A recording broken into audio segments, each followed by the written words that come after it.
So good morning, everyone. First, I would like to say that this is an example of our partnership that we have with the Together North Jersey Training Institute, and this is one of our co-hosted events. So it's being co-hosted by Jersey Waterworks today. So I'll turn it over to Candace soon from New Jersey Future to say a few words about New Jersey Waterworks. But just to talk a little bit about Together North Jersey and why we have the Training Institute. We have the Training Institute because we want to advance what we have in our Together North Jersey regional plan. And that plan has 4 major themes. The first theme is looking at competitive. What can we do for economic development, workforce development?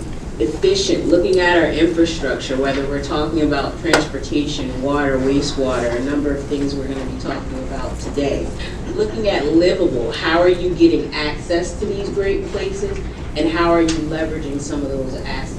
Whether you're talking about health, safety, education, and so on.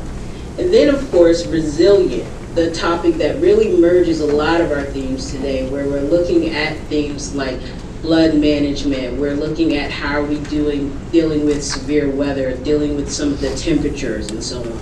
So today's workshop is going to really tell us about some of the resilient approaches to that, whether we're talking about stormwater management, whether we're talking about design, looking at things of improving water quality, and improving our streets to making them more livable. So we have, a guest speaker today, Bill Cesnik. Did I get it? Cesnik, who brings us a wealth of experience in looking at water improvement. He also specializes in that with the American Planning Association.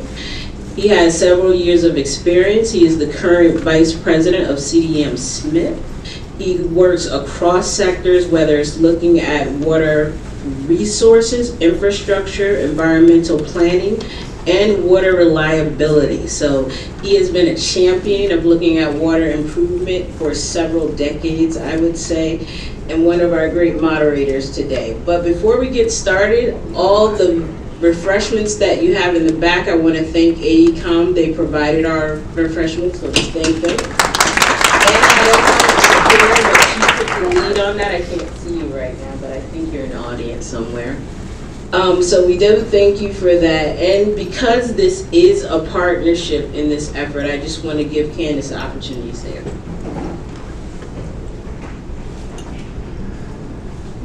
Great, thanks Zenobia. So hi everybody, good morning. My name is Candace Perry. I'm Planning and Policy Manager at New Jersey Future, which is a statewide nonprofit based in Trenton where we work on issues relating to land use and working to create great places for New Jerseyans to live, work, and play. New Jersey Future provides the backbone staffing role for a statewide collaborative called Jersey Waterworks, which is what I want to talk to you about for a few minutes. We thank you for NJTPA and Together North Jersey for this opportunity to partner on this workshop today. So Jersey Waterworks, like I said, is a collaborative where there's a very interdisciplinary group of academics, design professionals, utilities, advocates, nonprofits, all getting together to tackle New Jersey's failing water infrastructure, to try to problem solve around those issues. And so there is an annual conference every December. There is a membership meeting every June. And in the meantime, there are committees that work on set work plans that problem solve around water infrastructure issues. So I provide the coordination and facilitation for the Green Infrastructure Committee of Jersey Waterworks. There's a few members of the committee here today, so hey, we have a meeting coming up next week, and so I encourage you to, I'll put some materials on the back table. If you're interested in Jersey Waterworks and partnering with us on our water infrastructure efforts in the state, please join us, and you can come talk to me if you have any questions about Jersey Waterworks. Thanks.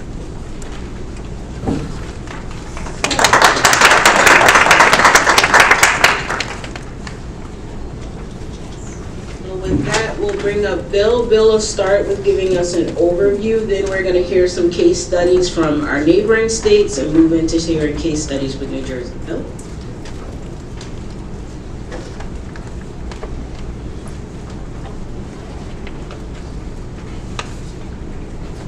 Good morning. Thanks for coming. It's great to see this kind of turnout for green infrastructure. I think we're in a very exciting time now in New Jersey for green infrastructure. We've been hearing about it in Philadelphia, which has been essentially leading the country in green infrastructure implementation for many years. And New York City is robustly implementing green infrastructure.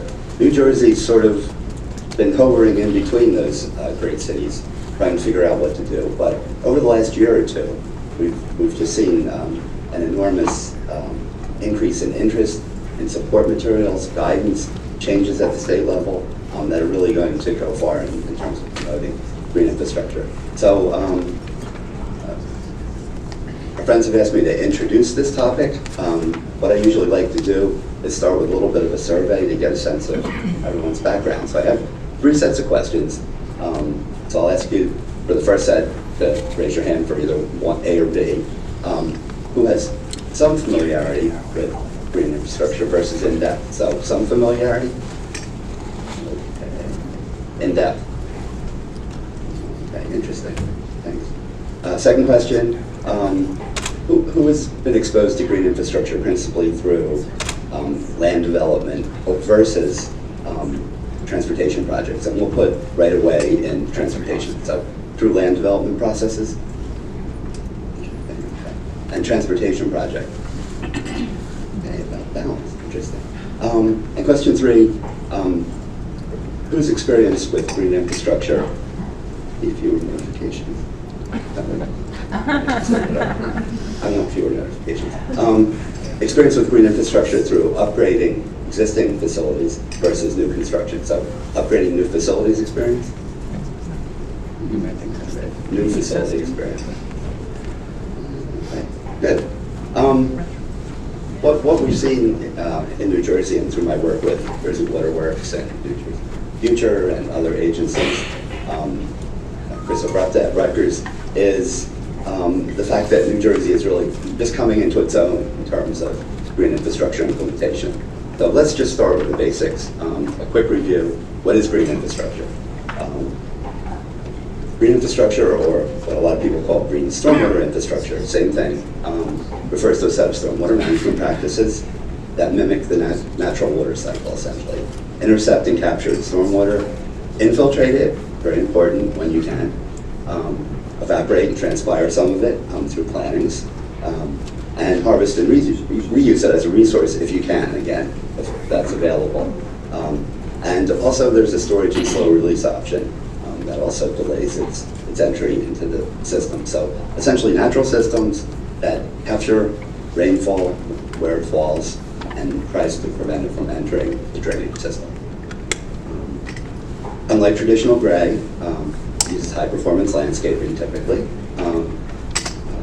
Usually is garden-like plant-based landscapes, although there are many hardscapes, pervious pavement, for example, pervious asphalt, that also serves as green infrastructure.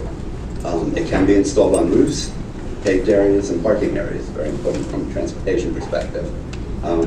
And the whole idea is to help restore the natural hydrology. We've seen in our studies of the cities, and if you look at Philadelphia and New York City, historically, where the stream beds existed, have almost all been turned into combined sewer pipe routes. So just some examples, I'm sure you've seen a lot of these, stormwater tree pits, tree trenches, planters along the streets, stormwater bump outs, which are becoming increasingly popular, then I said intercepting.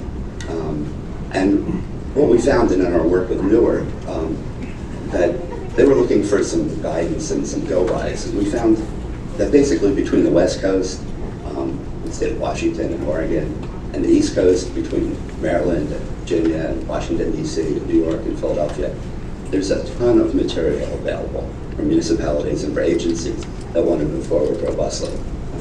Concept designs, specifications available. There's really no shortage of reference material.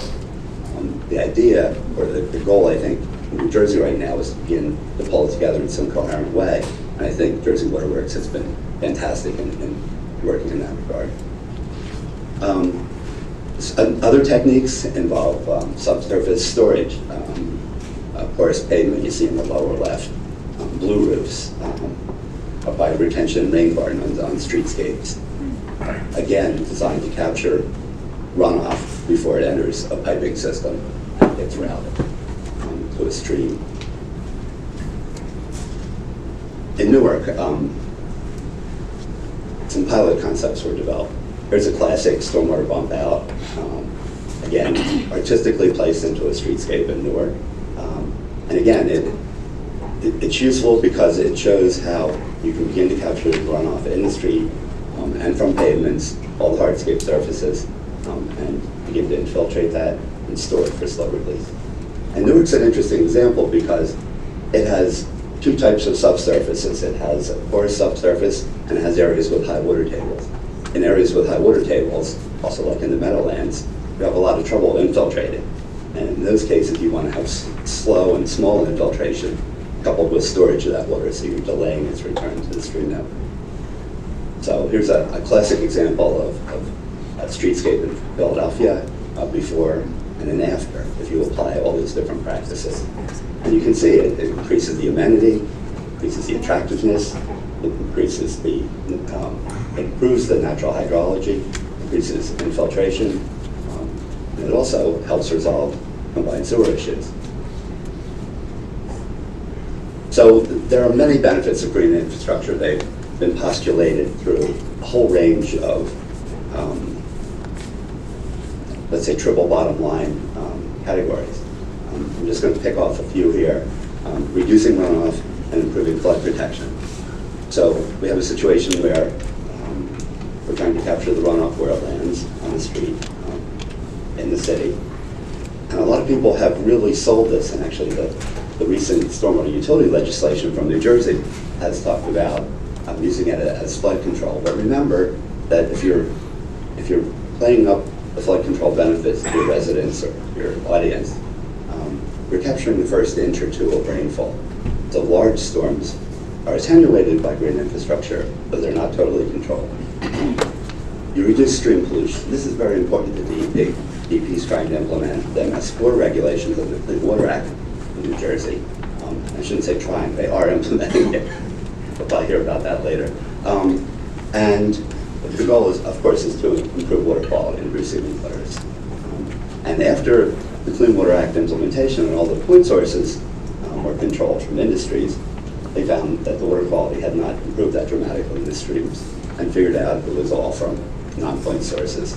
And here we are, years later, still working to control what we call non-point sources or runoff borne pollution. Another benefit is increased market value. So we find, and corridor attractive, we find that having the greenscape, having the plantings is attractive, it improves the quality of life, and the last item, maximize return on dollars spent, is interesting because not only in CSO communities, but also in MS4 locations, you're spending a lot of money essentially to manage stormwater. And traditionally, for CSOs, the solution was tunnels underground. So you spend $1 billion or $2 billion, Chicago, Washington, D.C., to store this water underground during storm events so it doesn't overflow the streams. And then you pump it up slowly to the treatment plant and treat it. So you essentially have an enormous investment in something 100 feet below the ground that no one's ever going to see, the maintenance workers. And you have a forever energy cost of pumping it back up to the treatment plant. Alternatively, green infrastructure, the investment is on the surface of the city. So you see the attractive plantings, you essentially have management of the stormwater before it reaches the system, and you avoid the energy cost.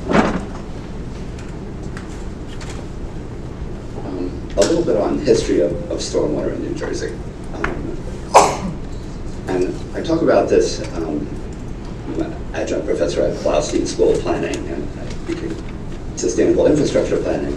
And my students are always very interested in why water systems and sewer systems are well maintained, but stormwater systems are not well maintained. And the history is really that in the suburban boom after World War II, where we can see 74% of the housing was built after 1950. Over half of it was built between 1950 and 1990, almost all in suburban locations. Now, not exclusively, and I've gotten some pushback from people in rural areas, people in older cities saying, there was development here too, and I'm not excluding them, but predominantly, the development was in subdivision in New Jersey. And they were built by developers as part of the construction of those. And the function was essentially to remove stormwater, remove rainfall, so that there wasn't street flooding for pedestrian and vehicle movement. It was really a safety issue. And there wasn't a lot of concern at that time. This is before 1970, it was before the Clean Water Act. There wasn't a lot of concern about receiving water quality. But we ended up in a situation where the developers, when they deeded the streets over to the towns, when they were done building the subdivision, deeded over the stormwater system, the pipe. So the towns became responsible for taking care of that. They became the maintainers. But there was never any fee system allowed in New Jersey to collect money for that other than general taxes. So while most water is paid for through water fees, most sewer is paid through sewer service fees, stormwater essentially has been unfunded and competes with police and fire and the library and recreation programs in towns around New Jersey. I called it the orphan utility because it really had no caretaker until now. 2 weeks ago, New Jersey changed that. And I'll talk a little bit about that in a minute. In terms of conventional stormwater management, again, focuses on removing stormwater quickly to reduce flooding. This is most of the systems in New Jersey, that's the principal purpose. The key to green management, that bottom bullet, is to reduce the amount of runoff generated by working with the hydrology of the site and managing the stormwater at the source. So that's the basis and the fundamental principle.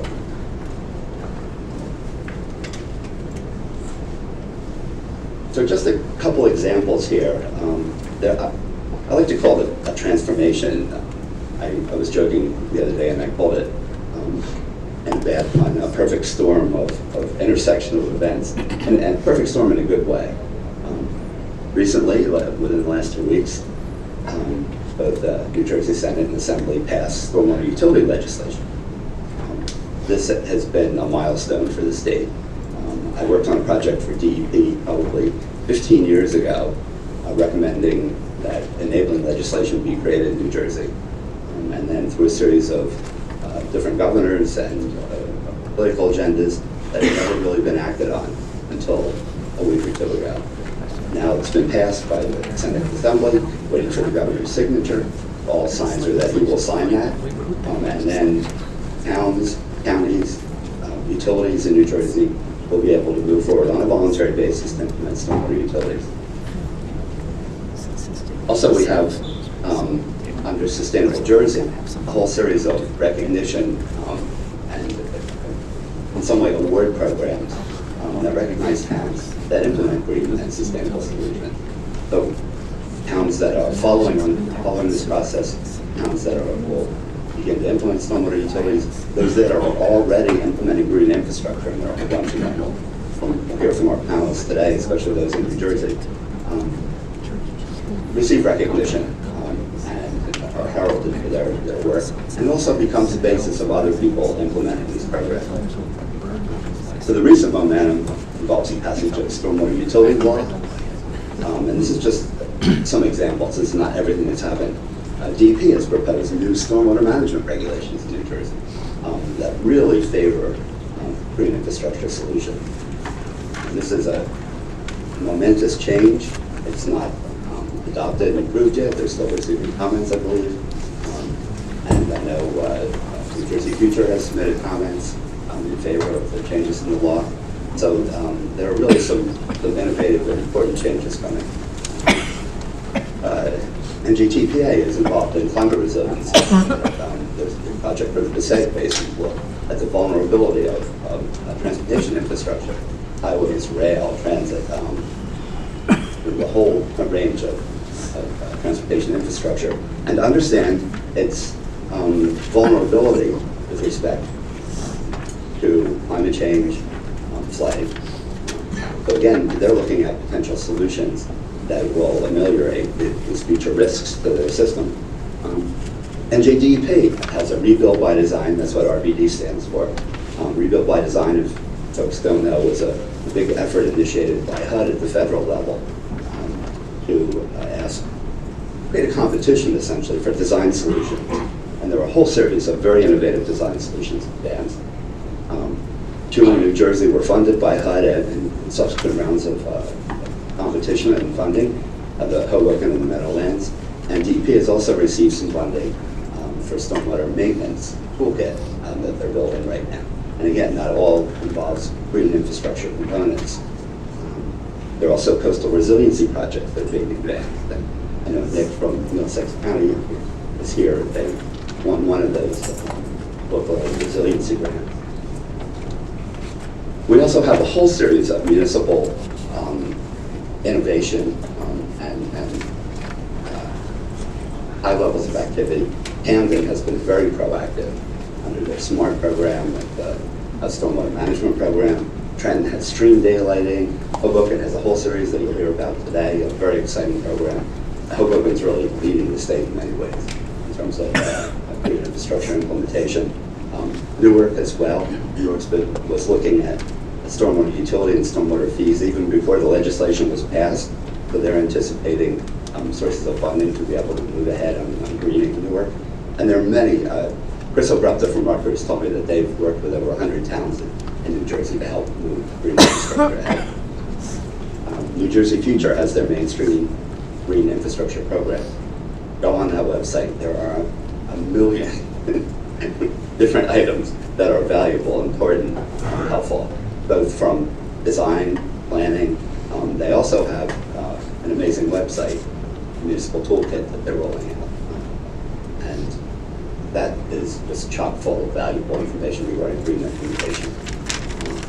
Jersey Waterworks, again, a collaboration group, and Agenda for Change has been supporting this, supported this stormwater utility legislation. So this is just a quick list of items. So we have on the left here is the web page for the municipal stormwater toolkit. We have work from Rutgers guidance that's really specifically tailored for New Jersey. We have federal guidance. We have AASHTO guidance for highways and other transportation systems. Complete Streets in New Jersey. DOT adopted a Complete Streets policy in 2009 that requires that roadway include accommodation for all users. It's really focused on pedestrian, bike, accessibility issues, but there is significant language in there at the bottom you'll see that talks about integration of sustainable infrastructure in the design. And there's strong proactivity in the design manual, and it will be nice to see DOT evolve as they begin to implement this through their various programs. How do we do this locally? The issue being that, roads and transportation surfaces, pavements, walkways have been one of the greatest contributors to runoff and impervious in many towns in New Jersey, in most towns in New Jersey. So work with local plan review requirements to look at reducing imperviousness, look at codes and ordinances. This is some I work with the American Planning Association. I'm chair of the Water Planning Network, and we're looking at improving codes and ordinances and tools for planners to specifically advance green infrastructure solutions. Pilot projects in Newark and Hoboken, a whole bunch of towns. Camden, as I mentioned before, implementing pilot projects. Add greening to capital and transportation project budget. One of the issues facing green infrastructure is funding. Who's going to pay for this as we retrofit into the streets? Developers pay for it on new construction, but how do we essentially buy back all the impervious surface with it? And one way is to begin to make that part of our existing capital improvement investment.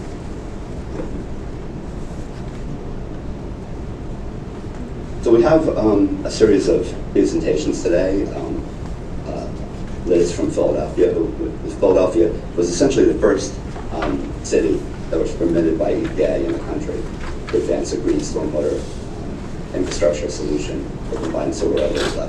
Portland had been doing it earlier, some other areas, but this is the first time we've received recognition by EPA as an acceptable, consent agreement solution.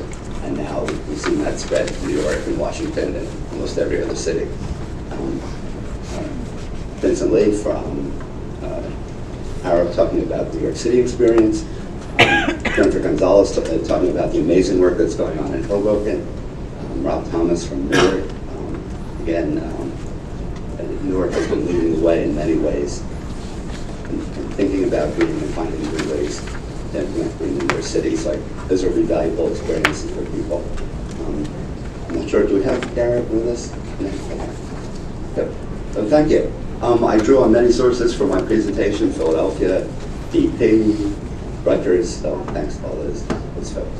And I'll be moderating at the end for audience questions. So as you hear the presentations, think about items that you'd like to have answered. Thank you. Alternatives, some of which may vary, but you're pumping and you're doing. So is there any hard analysis that shows those overtime costs? One of the things that we're struggling with in Jersey City, we're at the point now in putting together the long-term control plan at that stage where alternatives, weighing green infrastructure costs and benefits against green costs and benefits. So we're struggling with that whole system's triple bottom line view. So where we can get to the engineering costs of these items, we're struggling on two levels. One, the life cycle costs, right? And then the sort of more holistic community sort of loaded benefits of green infrastructure and putting a monetized value on those.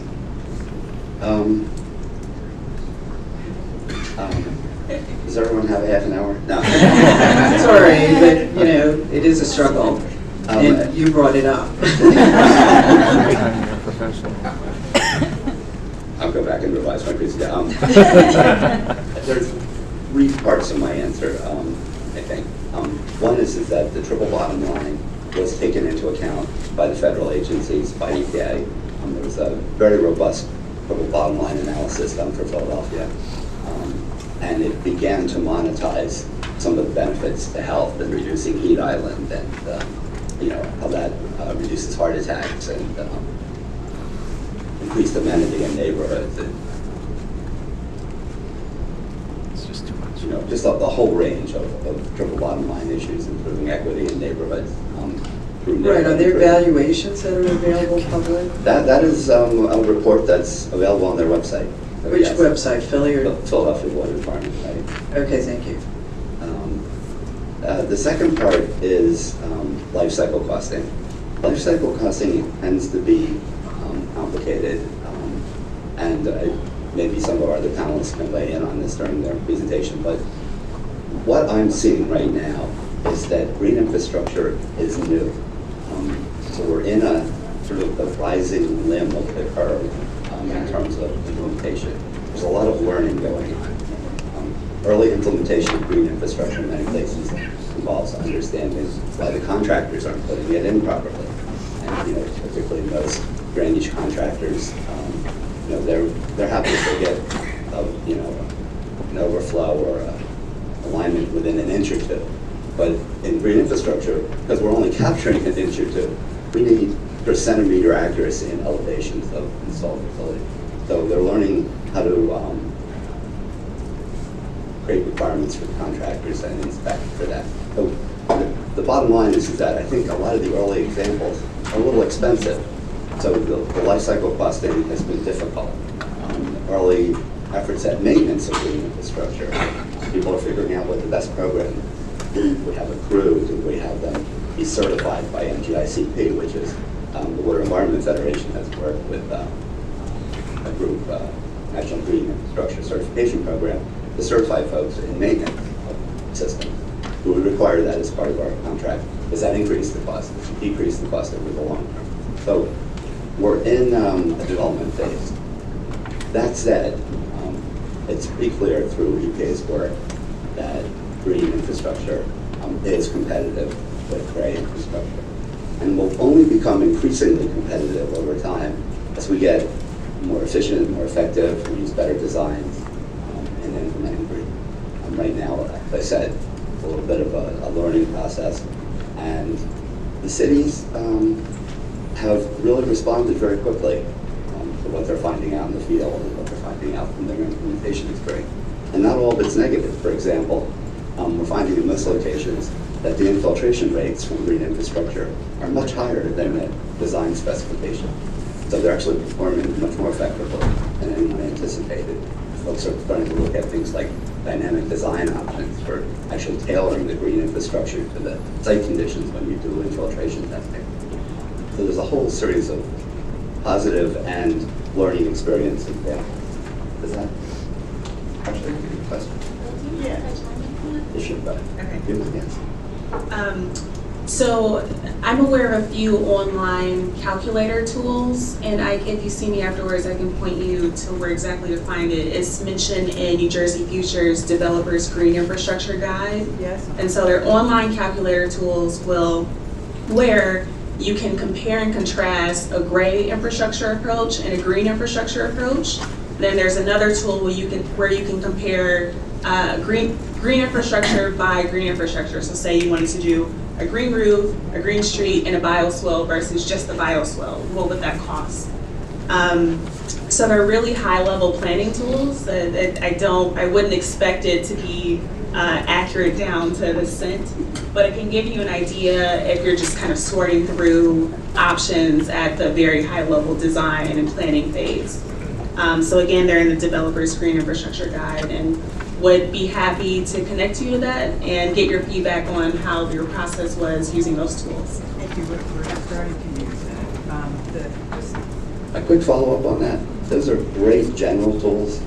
They tend to be difficult to use for micro decision-making at the local level because a lot of them tend to be somewhat generic and make a lot of assumptions.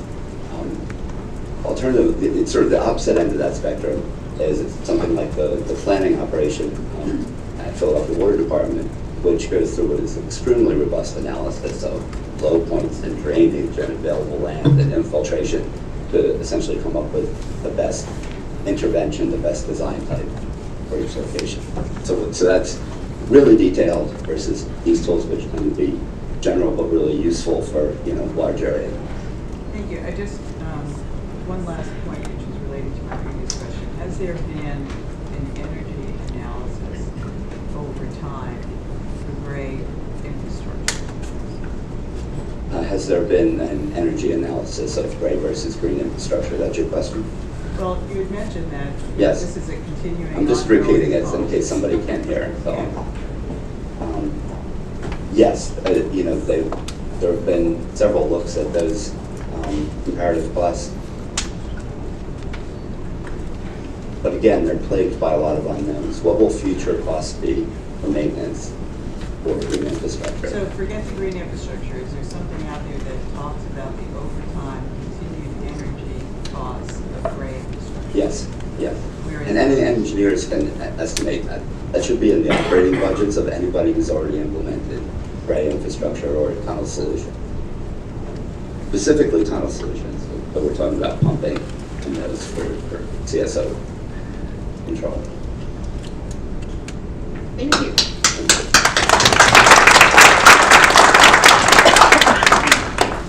Okay, now on to our case studies. Elizabeth Slavek. Say it for me so I don't.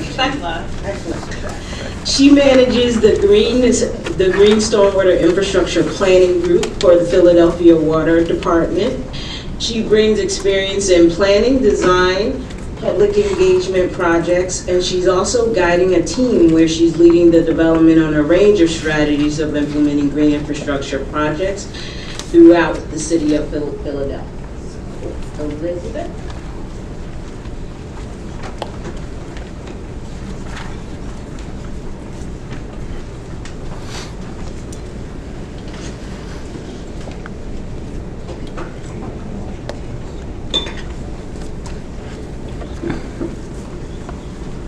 Hi everyone, thank you for having me.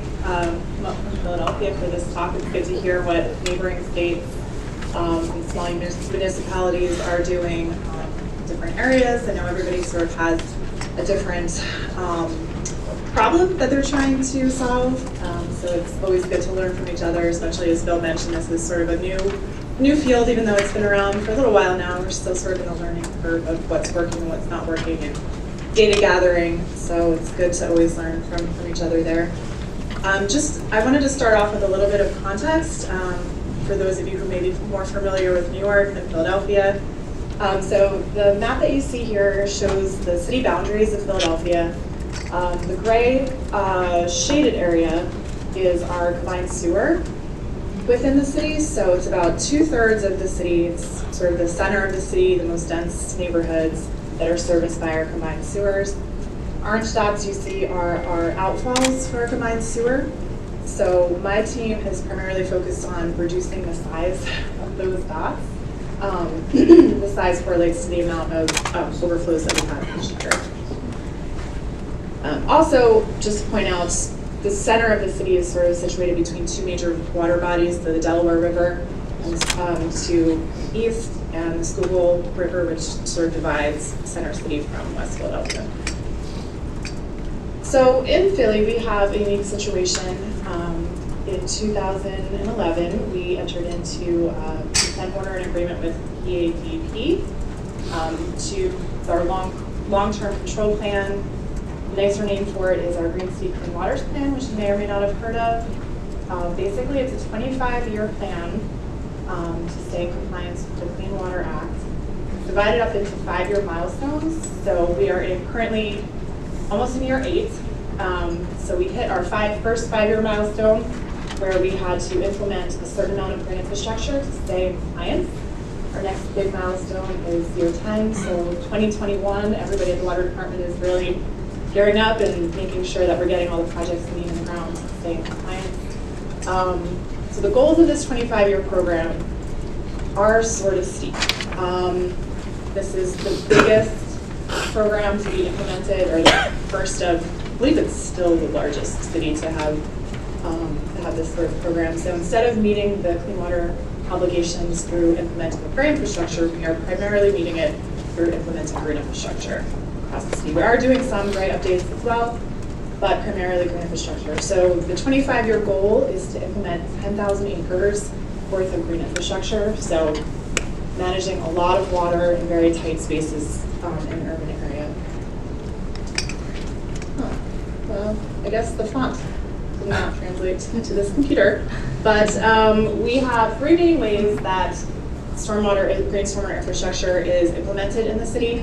So we have stormwater regulations, which anytime a developer disturbs more than 15,000 square feet, they are required to manage their stormwater on site and meet very strict regulations. We also have a grant program, which we call our incentivized retrofits, where we are providing grant funds to private property owners to retrofit their sites with green infrastructure and reduce the burden on our combined sewer infrastructure. And then we also have our publicly implemented program, which my team spends a lot of time. So it's really finding projects in the public right-of-way on city-owned property to implement green infrastructure projects such as rain gardens, green streets, so on and so forth. So through these 3 approaches, that is how we are planning to meet our 10,000 acre goal. So I just wanted to touch very, very briefly, and since we only have 15 minutes, this is sort of very high level overview. So if anybody has more specific questions, I'm happy to answer them afterwards, or feel free to email me. But our planning strategy really revolves around very detailed analysis, as Bill mentioned previously. There really is no getting around in an urban area having to look at very specific drainage patterns and understanding in a detailed way where water is going, because there's a lot of micro topology that affects which inlets water goes to, and it's not always as predictable as typing in a GIS, not only getting something spit out the other end. So we sort of learned that the hard way, I would say, in the first few years, spending a lot of time trying to set the planning process for how we implement all these projects on this large of a scale. So we have a team of planners, landscape architects, course, engineers, scouring the city, doing very detailed analysis to see where we can find the best locations to put these green infrastructure systems. The other complication that we have in Philly is that the water department doesn't actually own land. We have water treatment plants that are city-owned land that we utilize. So how do you manage 10,000 acres worth of stormwater when you don't own any land? It's a little tricky. So we have to work with a variety of partners. So city council, all of our city agency partners, Parks and Rec Department, our Streets Department, Commerce Department, community organizations, private property owners. We are kind of taking an all hands on deck approach there. So we're really trying to not only balance the needs of our program in terms of implementing at the scale that we need to, but we're also trying to be sensitive to the context in which we're working. Since, as I mentioned, a lot of these neighborhoods are very tight streets, there's not a lot of space, and there are a lot of other community needs above and beyond stormwater management, so trying to be sensitive to that as well. I'm just going to run through a few pictures to give you a context of our larger program, but then I'm going to focus more specifically on a more transportation-oriented project. So this is a picture of Kimmel Park in Philadelphia. As I mentioned, we work very closely with our Parks and Rec Department. This project in particular, I think, manages a little bit over 5 acres worth of drainage area from the surrounding neighborhood streets. So we utilize park spaces for their opportunity, not because there's a lot of impervious surfaces on parks, but because they are available space for us to manage a lot of the runoff from the surrounding neighborhoods. So this is a really successful project where we were able to utilize PWD capital funding to beautify this park and also manage stormwater from significant portions around the neighborhood. We also are working very closely with city agency partners on city facilities. This is a picture of parking lot at Philadelphia Zoo, if any of you have been there. This project is managing a lot of water from the surrounding streets. We are also working with a variety of partners on school projects throughout the city, since those tend to be larger parcels in the city that are really highly impervious. It's a little bit sad that most of these schoolyards are primarily paved places. So we are working through all of the approaches I mentioned in the beginning. The school property is not actually owned by the city. It's a little bit complicated to get access to those sites, but we've been trying to crack that nut, and hopefully we'll be able to be implementing these projects on a larger scale in all the schools, hopefully. Vacant land, we also have an abundance of vacant land in Philadelphia, which again, a lot of those parcels are just grass, so they're not necessarily contributing to our issue, but they are seen as a resource where we can utilize some of those parcels to manage stormwater from adjacent streets in a cost-effective way and also beautify those spaces as well. So this is an example of a vacant lot that was primarily just overgrown, underutilized space next to a transit station, so it's now managing, I believe, a few acres of surrounding streets.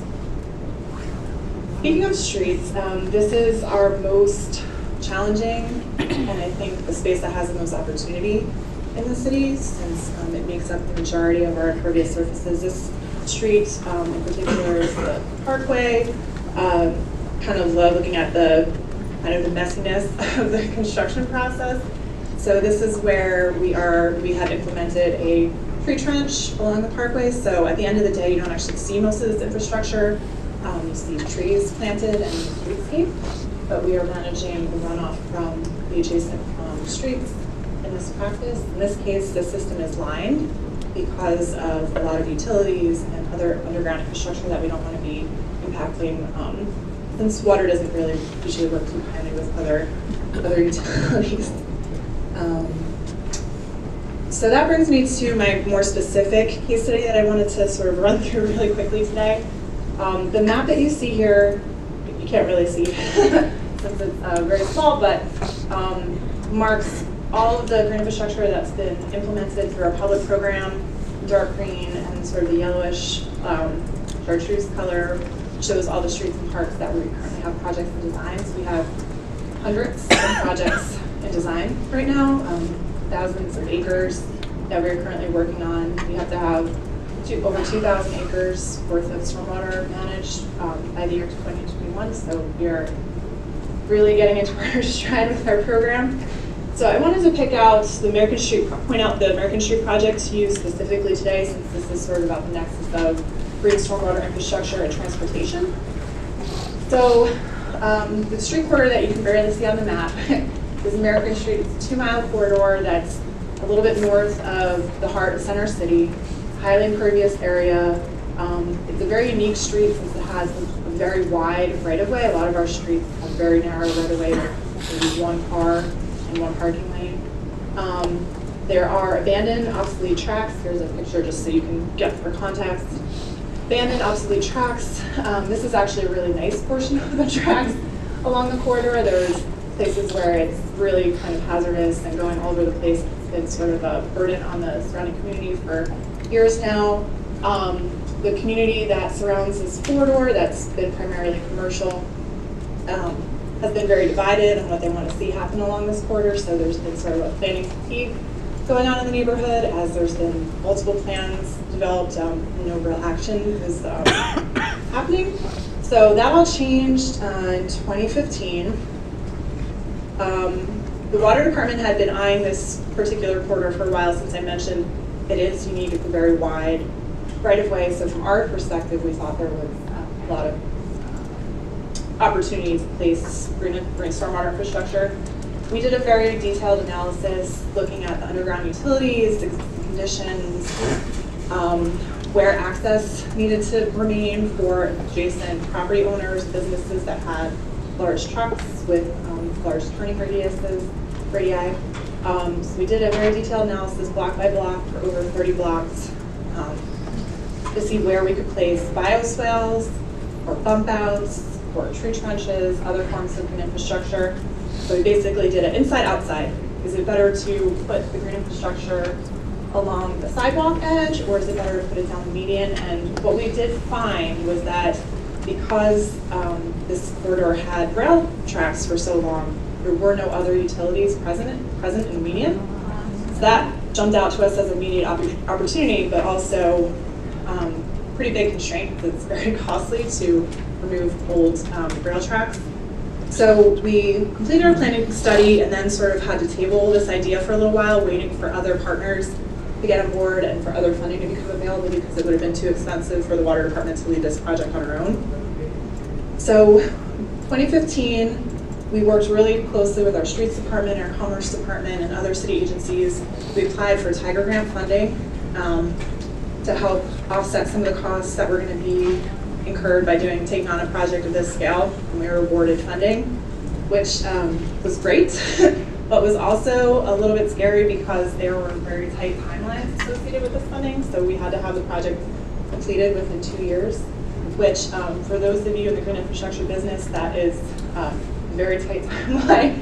It takes a long time to design some of these systems, even though they seem simple, a box of rocks under the ground. There's a lot of complications in working through all those details and very specific locations. So we were excited, but then also terrified at the same time that we actually got awarded the money. So lesson learned from this situation was be prepared to hit the ground running if you are applying for grant funding, because if you get it, you've got to do it. So in this case, it really helped us kind of organize and get out of that planning fatigue of rethinking what we want to do on this corridor, because we didn't have time to do that. We just had to make decisions and go. Also complicating factor with this particular project is that across 2 different council district boundaries, so we had 2 council people that had different ideas about what they wanted to see this corridor look like in the long term. We had, I think it was like 6 different community groups from the north end to the south end of the street. We had, and it's a very changing neighborhood, so we have development pressure coming up from Center City. So there's just like a lot of dynamics that were going on, so it was interesting. So for this, we really had to go block by block and analyze what are the needs of the adjacent community groups and residents, and what are the needs of the local business owners along the corridor. There were some vacant properties where we had to make decisions about long-term, what's the best solution here. So Although the plan did not wind up being as green as maybe I would have liked, I would have wanted to see a huge bioswale surface system going down 2 whole miles of the street. At the end of the day, that's not really realistic. So we really had to compromise in a lot of locations, but we were able to integrate the needs of the bike advocates, the business owners who drive really large trucks, need to have turning access into their businesses, and really coupled that with where we could provide surface amenities. So we wound up sort of block by block, figuring out what type of parking was needed, what type of pedestrian improvements were needed, and then where we could fit. As I mentioned, we did extensive outreach. We had, I think, over 6 huge public meetings along the corridor to ask for input on all sorts of topics, and gather that feedback and implemented it into the plan. Some of our challenges and wins that I kind of wanted to go through was, as I mentioned, it was a lot of compromises that needed to be made, but because we had a tight time frame, it forced people to make decisions, which I think in hindsight was a good thing, even though it was stressful at the time.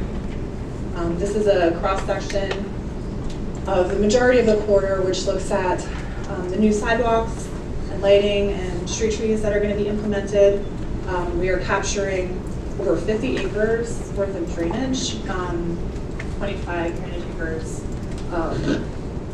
at 2 inches of management along this whole corridor. So we're managing basically the entire right-of-way, the sidewalks, and we are also managing some of the drainage area from the surrounding streets as well.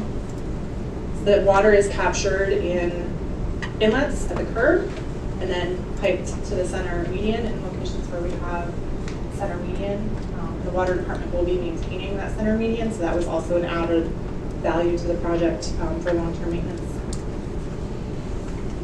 And then really this is my last slide. What's next for this project? So I wish I could show you pretty pictures of the project being implemented, but it's under construction right now as we speak. It's expected to be completed within the next 1.5 years. So hopefully there's another one of these.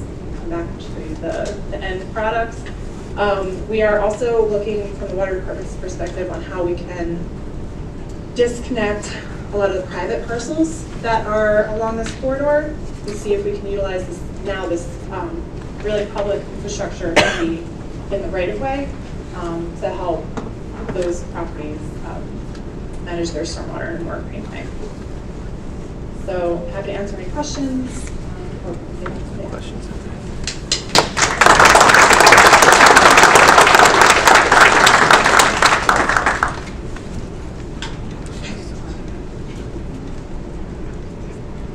So next up, we have our New York City's perspective, Vincent Lee. Vincent Lee is an associate principal at Arab with over 20 years experience in sustainable development, green infrastructure, and integrating water resource management. He has a background in engineering. He's LEED certified. He manages a number of projects in the city, including looking at things post-Sandy from the New York State 2100 Commission, with the DOT, the MTA, and working on HUD rebuild by design efforts. So, Vincent?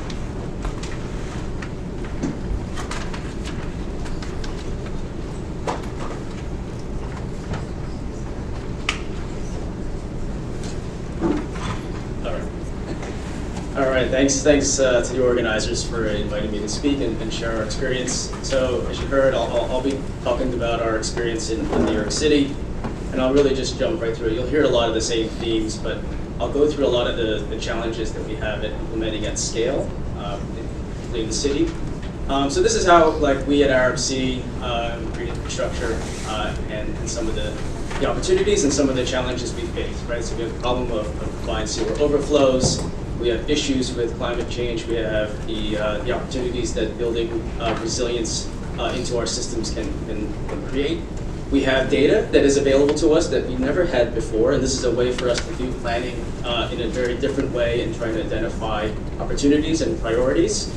But we also have this competing interest where people want to live by the water, they want to go in the water. So how do we balance the things that people want to do, access to clean water, yet we're trying to manage water where maybe there's some utilities that can help manage and operate some of those systems. So a lot of the challenges are this. So, all right, a lot of weird letters here. So what I've done is I've broken up the presentation into 2 parts. So what I'm going to do is talk about a case study of what happens before you have a green infrastructure plan, and then what is happening after you have a green infrastructure plan. So the first case study is before a green infrastructure plan. So this is Hunters Point South. This is in Queens, in Long Island City. So this is back in 2009. So 10 years ago, we started working on this. Back then, the mayor was Bloomberg, and he set a charge and said, I want this to be a poster child for sustainable development. It's an opportunity. It's a 30-acre site. Let's do everything that we can. So we first had a workshop with the city, this was with EDC, their Economic Development Corporation, and in that workshop there were a number of stakeholders, right? So we had DEP, who manages water and sewer, amongst other things, across the city. We had DOT, who manages all the streets. We had DPR, who manages parks and recreation, and then a number of other stakeholders. So we went through and talked about climate change, we went through drivers of change, talked on housing, we talked a number of issues, and then when we talked about water and the opportunities around water, we talked about, well, let's look at what other cities are doing and let's apply it to this project. It's a clean slate. We said, let's apply green infrastructure and green streets all across the new streets and all of the infrastructure that we're putting in. So that was sort of the aspiration and the goal. And that's actually the project now. So that's the park and the streets that you can see there. But one of the things in 2009 that we sort of ran into was these different agencies, the agencies I mentioned, they all have these like goals and aspirations, right? So DOT has these goals for creating shared streets and complete streets. They have a goal for site access and traffic, improving traffic flow. Parks obviously wants public space, healthy trees. New York City wants clean water, right? So rather than have each of those agencies spend $1, right, on each of the different things they want to do, green infrastructure is an opportunity for the 3 of them to come together and spend $1 rather than each of them spending their own money. Makes sense.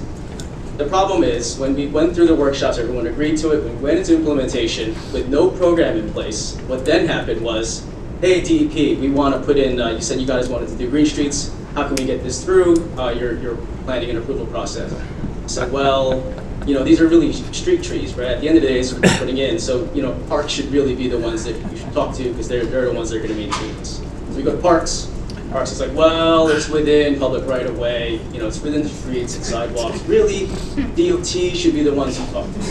DOT is, it's really dealing with drainage, so you should really talk to DEP about this and how to do it. So we sort of went around and around, and this grand vision of doing it all across all the new streets of this project sort of whittled down into, well, what can we actually accomplish with the goals and objectives that you guys set forward. So what we ended up trying to do is to do pilot projects, right? So this demonstration case of how do we do this absent of a green infrastructure program, absent of guidelines, standards, and details across no one that owns it, how do we come up with something that can be implemented? So we, as best we could, we stitched together different pieces, right? So we used DOT standards for things like concrete and sidewalk. We used park standards for the things like fencing and street trees. We used DEP standards for things like curb inlets. And we tried to stitch this together into something that would work within the streets. And you can sort of see a progression of concept all the way through the design drawings and details.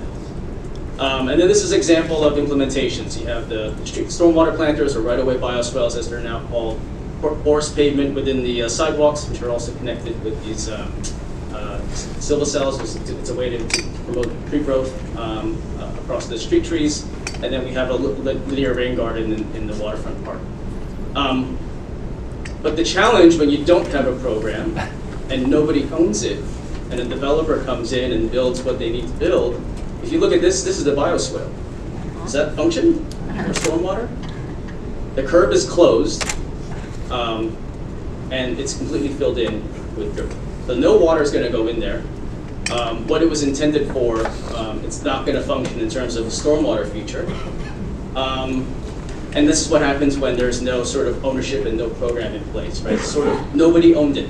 So then and nobody can enforce this because it's not DEP's. It was just an aspiration of the development. So that's a lesson learned in terms of what happens when you don't have a program. And everyone has the best intentions, and you do everything you can in design and in construction, but then later on, years later, someone else decides to do something else, and there's really not much action to do about it. Okay, so now that's before a green infrastructure plan. So now I'll talk about what happens now after a green infrastructure plan and all the things New York City is doing.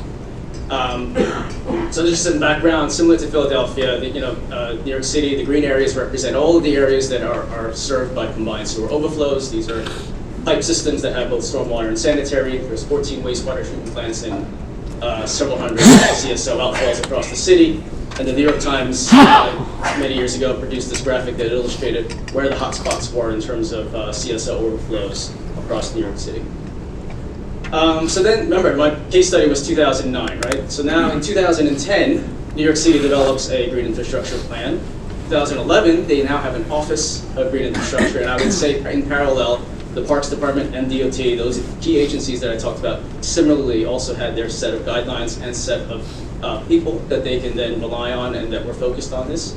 And then in 2012, in a similar way, they were now required via consent order of New York State through water quality. So now they had baked into the program a long-term control plan, a certain percentage that they needed to put in for green. Change the game. So then now the different strategies, you saw examples. These are different ways within public space to implement green infrastructure. For that. So their target, in order to meet the requirements that have been set forth in the long-term control plan and in the consent order, is to manage 1 inch of stormwater from 10% of all impervious surfaces by 2030. Doesn't sound like a lot, but 10% of impervious surfaces in New York City is a lot. And it's a tremendous investment, $1.5 billion through 2030, all through from DEP. And how to do that, so this is a map of New York City. It's not going to be just one bioswale. It's going to be several hundred. So this map shows in green bioswales that have been built, in yellow bioswales that are in planning or in construction, and in blue bioswales that are sort of in their planning stage. And then our role as a designer we've been working on these 4 different geographic areas. So what they've done is they've carved out these they call them area-wide contracts, these geographic areas that you then undertake to see how you can saturate as much as you can the different green infrastructure opportunities within the streets across all of those geographic areas. So I'll go through one example with Newtown Creek. This is where it all started. This is the New York City right-of-way bioswale. Water flows along the curb into the bioswale, infiltrates into the ground. There is no connection, at least for the most part, into the sewer system, because the sewer system is built 100 years ago, and if you poke a hole in it, it will crumble. And this is an example of one of the, actually 2 of the bioswales that were built in the Newtown Creek contract. And then the design procedure, right? So you develop guidelines. You now need a procedure that needs to be followed, right? That closely aligns with what your standards and requirements are. So you do a hydraulic analysis, you walk every single street and sidewalk to identify and mark it out because you need to, and I'll show you why in a second. You then need to do geotech to confirm what the ground conditions are, because the ground conditions in a city environment is going to be very different from one location to the next location. And then obviously we go through design and construction. So now, there's a lot here, but as you're looking at site selection, particularly within streets, Liz touched on this, the complication of trying to locate green infrastructure within city streets that are congested. You have public transportation that needs access for people. You have schools that have large gatherings. You have different utilities, hydrants, light poles, bike racks, parking meters. All of those things need to be either stay where they are or be relocated if you really want to push it. You have access. You have access to entrances, access to subway stations, access to driveways. All of those need to be maintained. So when we walk all of those streets, I can't walk a street now and not think of where opportunities are for green infrastructure. Right? Where's the high point? What is in the way? What are the opportunities? All of these different factors now you have to think about within a street environment. So just an example of some of the mapping. So this is a map that shows Newtown Creek area, and in red shows the sort of tributary, the drainage areas for each of those streets. And then what we're trying to do is maximize the amount of green infrastructure that can go within each of those blocks and streets. So the green represents sites that have sort of passed those site walkthroughs. There's no conflicts, at least on the surface. And the reds, we've had to reject because there's a number of different conflicts along the street. This is which sites then pass to do geotechnical investigation. So I'm going to flip back and forth really quick so you can see, right? Lots of dots, less dots, okay? So then the purple dots represent borings, and the blue dots represent where we're going to do livability tests. And then, after you do the testing, you'll see which soils are good, which ones are bad, and then you go through and do survey and design. So then if you just keep an eye on these dots, many of them have disappeared because the soils are poor. And again, we're not doing any connections into storm sewers, so that limits what you can do. So you can see the number of dots there have decreased. And then as you go through design, I mean, we talked about how, at the end of the day, yeah, it's lots of rocks or plants. But in a construction package for at least the DEP's program, they're trying to put in 200 that they think is a good number for them to hand over to a contractor so that they can get a good pricing, good competitive pricing. You let out a contractor like 3, it's going to be cost prohibitive. So the 200 seems to be the number. So it's maybe simple for one of those plans, but if you have to do 200 of these, it becomes quite a bit of a data management exercise across all of those, and also a review exercise for designers and also for the agencies involved and those different stakeholders. So these are the final numbers, right? So we had a target in our area. We identified some sites across all those walkthroughs. A lot of them, about 450, were rejected because of poor soils, and then we lost some during construction when we found things that we didn't know were there. So this is just a pie chart that illustrates the sites that were rejected because of site constraints, right? Surface constraints. So most of them, at least in this area, because there was residential, there were a lot of doors and driveways, entrances and driveways, so we had to keep clear.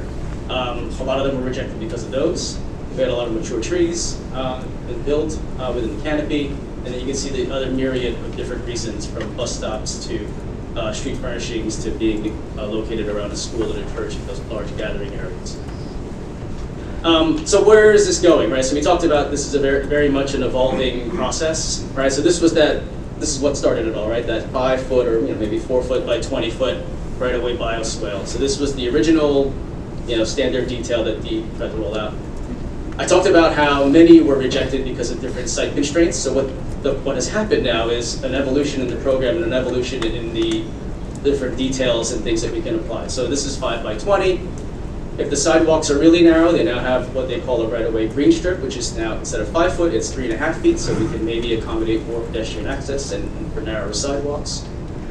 If we have an entrance, we can now just cover it and put concrete on top, so we can still maintain that access, but we have what we need underground in order to do the water quality and the reduction in CSOs for that area. If we can't build in the sidewalk at all, we have bump outs or what they call stormwater green streets. And then we also have this opportunity now to put in permeable pavement along the edge of the street. So the tools have increased over the course of our contract areas. We found that we can find more opportunities because of the different types of GI practices, notwithstanding issues with soils in certain geographic areas. But at least there's more options to choose from, and this has been an evolution. This has been very much a learning process since 2013. And then just things you run into in construction, right? So groundwater infiltration you need to be aware about, particularly with basements and other utilities underground. So there's provisions to line these systems to make sure and protect certain assets, whether it be basements or vaults or other utilities.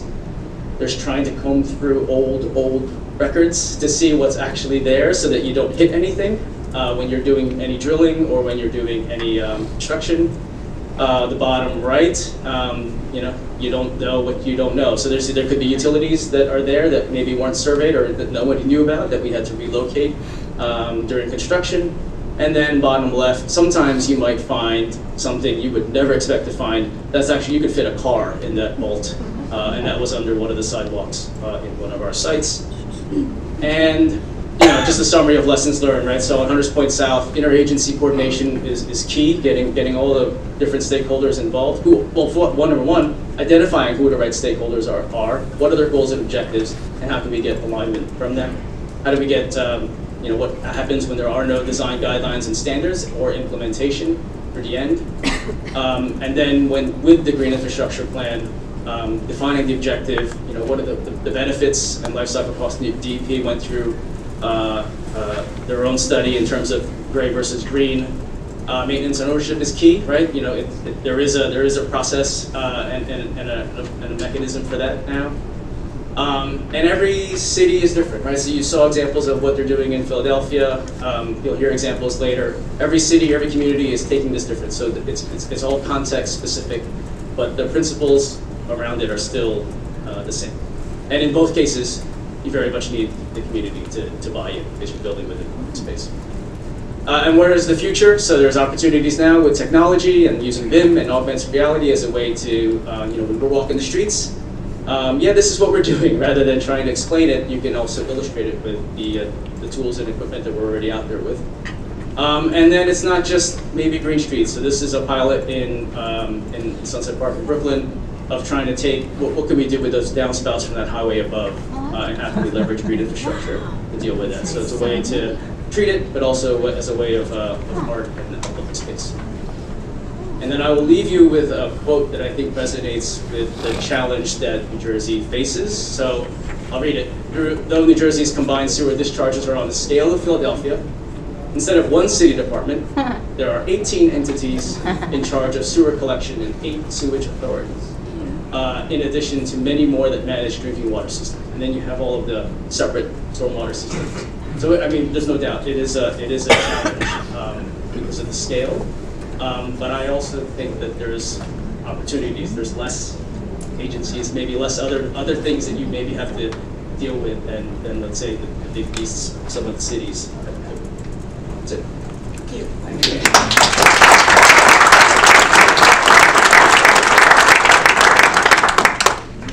Time. So are there any clarifying questions for Elizabeth or Vincent before we go to break? Just wait for the microphones. Just keep your hands up, please. Come up to DOT. So fine. I'm today. Both Philadelphia and New York. It seems like in most cases you're retrofitting green infrastructure into existing conditions. Do you have success stories of incorporating green infrastructure in new roadway construction or repaving of existing roadways, and are you pursuing that?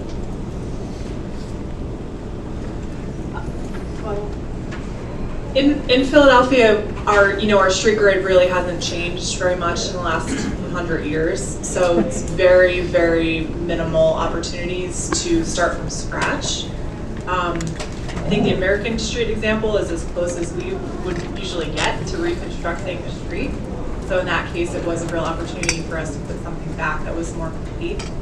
But in our city, we don't really have many examples of that right now. We have examples on the private side if there is a large parcel that's being redeveloped, thinking about that site from scratch. But as far as new right-of-way goes, that doesn't happen very often. Yeah, I mean, I think it's similar in New York. I mean, most of the streets are already built, and if, I didn't show it, but if you recall back to where the CSO hotspots were in New York City, those are the areas that New York City is targeting, right, in terms of the retrofit plan. So most of those areas, to be honest, aren't undergoing much in terms of new streets. Where they are doing capital improvement projects, they're trying to align themselves, or at least time it, so that if they're going to rip up the road, let's time the construction of the bioswale, or let's delay it if we can, right? So that's something that has to happen. That's happening between the agencies if they know that they want to put in bioswales or whatever the green infrastructure practice is in the streets. I would say that Hunters Point example, if we started that today, I think we would have a much more comprehensive green streets implementation across the street, just because there's standards and guidelines that are in place now. The agencies want to do this right across the areas if it's within a targeted area that they want to improve water quality. So I I think it's happening, but not as much as it can, just because most of the infrastructure is in place already.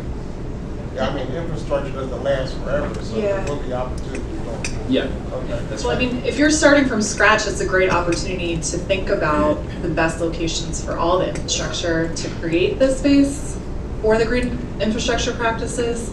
I think with both of our examples, we're constantly trying to work around, hundreds of constraints.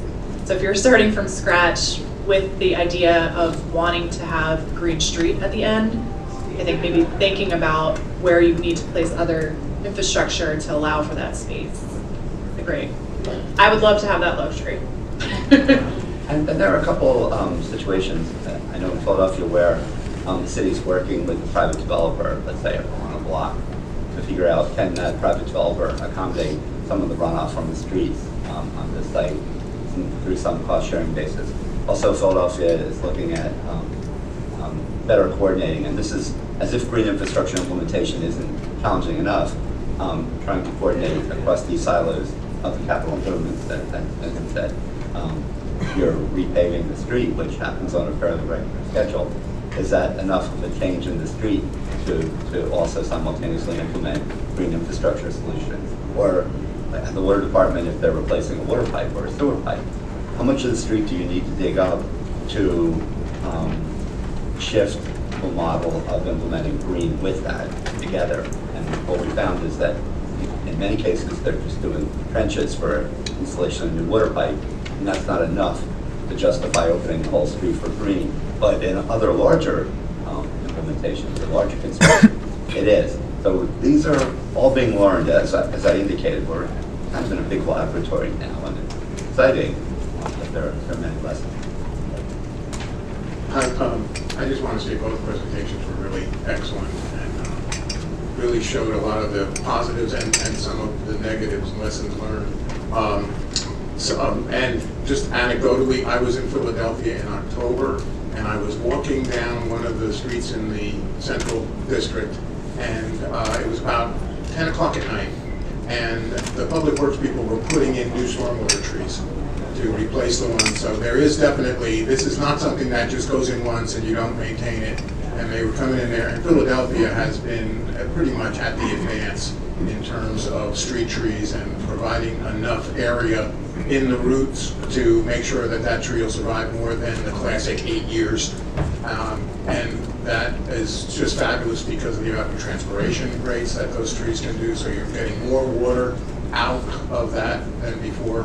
I also had very sketchily been watching the complaints that came out of the New York Times articles about the small street-side bio retention. And I'm wondering how you came up with a compromise, or did you change to stormwater trees or to pervious pavement in that area to satisfy your local people on the street? Yeah, so it's interesting when you walk the streets, and number of people that will speak to you and say what's going on, and then most folks are pretty positive about it. There's a few that are very negative and sometimes confrontational. So, but the charge is, let's cite it. As if it's the right spot, it's public space. Let's cite it, and then it may not even pass because the geotech may say otherwise, right? But let's at least, it makes sense from a stormwater and hydrologic point of view. Let's cite it, and then let's see what happens. And in some cases, those unfortunately went forward. And then it went through a process of, okay, what's the concern? Is it a street tree, right? Then maybe we don't put a street tree there. At the time, we didn't have the options with infiltration basins, but in one of our newer contracts, they are covering them. If there's a concern overall of just having something that maybe they don't want to maintain. This is not citywide, but in certain boroughs and neighborhoods, there is an opt-out program now. So if residents feel strongly against it, they have the option to opt out and state why. So in some cases, it's maybe maintenance or something else. In other cases, it may be like things like, we have irrigation systems along that strip of landscape along the sidewalk. So then, that's a good reason to opt out. But what we found, at least in that one area, we only had one or two out of 200 that opted out. So while there is an opt-out program, while there are changes that happen during design because of the community's concerns, it's more positive overall. We have time for one more question, and then we're gonna, no, go to the back.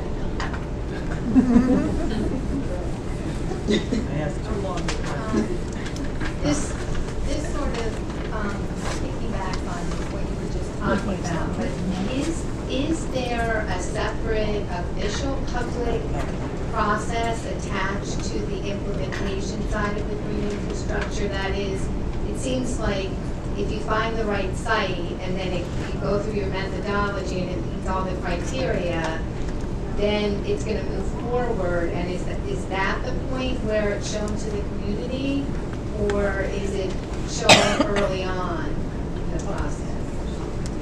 Well, in Philadelphia, we try to engage the community as early as possible in our process, because we have recognized that if you try to put these systems in areas where they are simply not wanted, people will cut down trees. People will, not respect infrastructure. So we've learned kind of the hard way to try to engage the public as early as possible.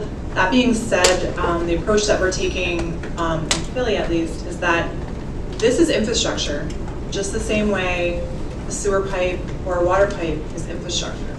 So to some extent, we're trying to accommodate the neighbors, the community groups, but we have these goals; they have to be met. So we are, trying to compromise. And I think you brought up a good point about having enough flexibility with your green infrastructure tools to be able to accommodate what the concerns are. So in some cases, people didn't want bump outs in particular neighborhoods. They thought that it was not pedestrian friendly and that kids would get hit for some reason, even though it's supposed to be a traffic calming device. So we worked closely to educate people and to come to outcome that worked. And then in neighborhoods, some neighborhoods don't want trees. I know it sounds crazy, but they think they're messy. There's risk associated with them being planted in front of their houses.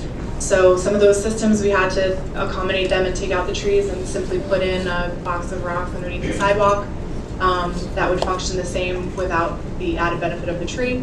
So wherever we can put as much surface screening as possible, we are doing that, but we are trying to accommodate where possible if there are real concerns that are being raised. Thank you. Yeah, just to echo that, it's similar in New York. Before we even started, DEP already met with all of the community boards where they were going to do this. Of course, not everyone attends it. Not everyone is in tune with what's going on in the community boards. So then, some complaints arise during construction, during the planning and design phase. So there's even the way that we now engage with the public. We used to just hand out flyers and give information if we were encountered in the streets. Now they're saying just leave it. If you're going to cite one at a site, leave one there at their doorstep, and it has all the information about it. It has contact information if they have any additional questions. So even that has evolved. So we have all these printouts that we have to bring with us before each walkthrough.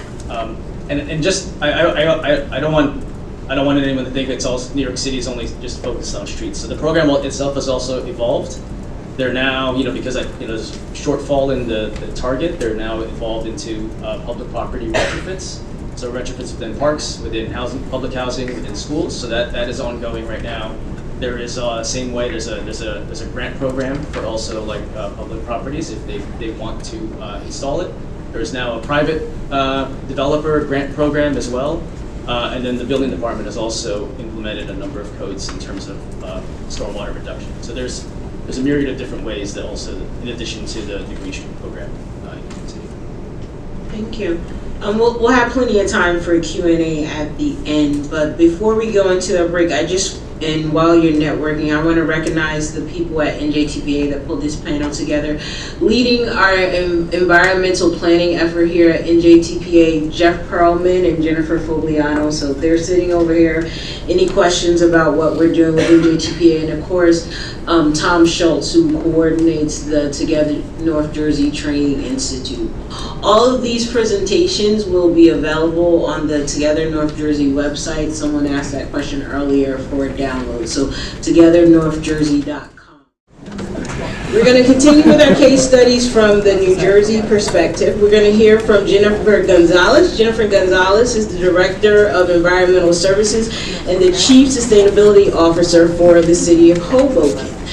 She looks at ways to advance sustainability and resiliency efforts by looking at things that we've been talking about, such as flood mitigation, energy, drinking water, natural resources, and waste management. So she's going to give us now the Hoboken perspective. Jennifer?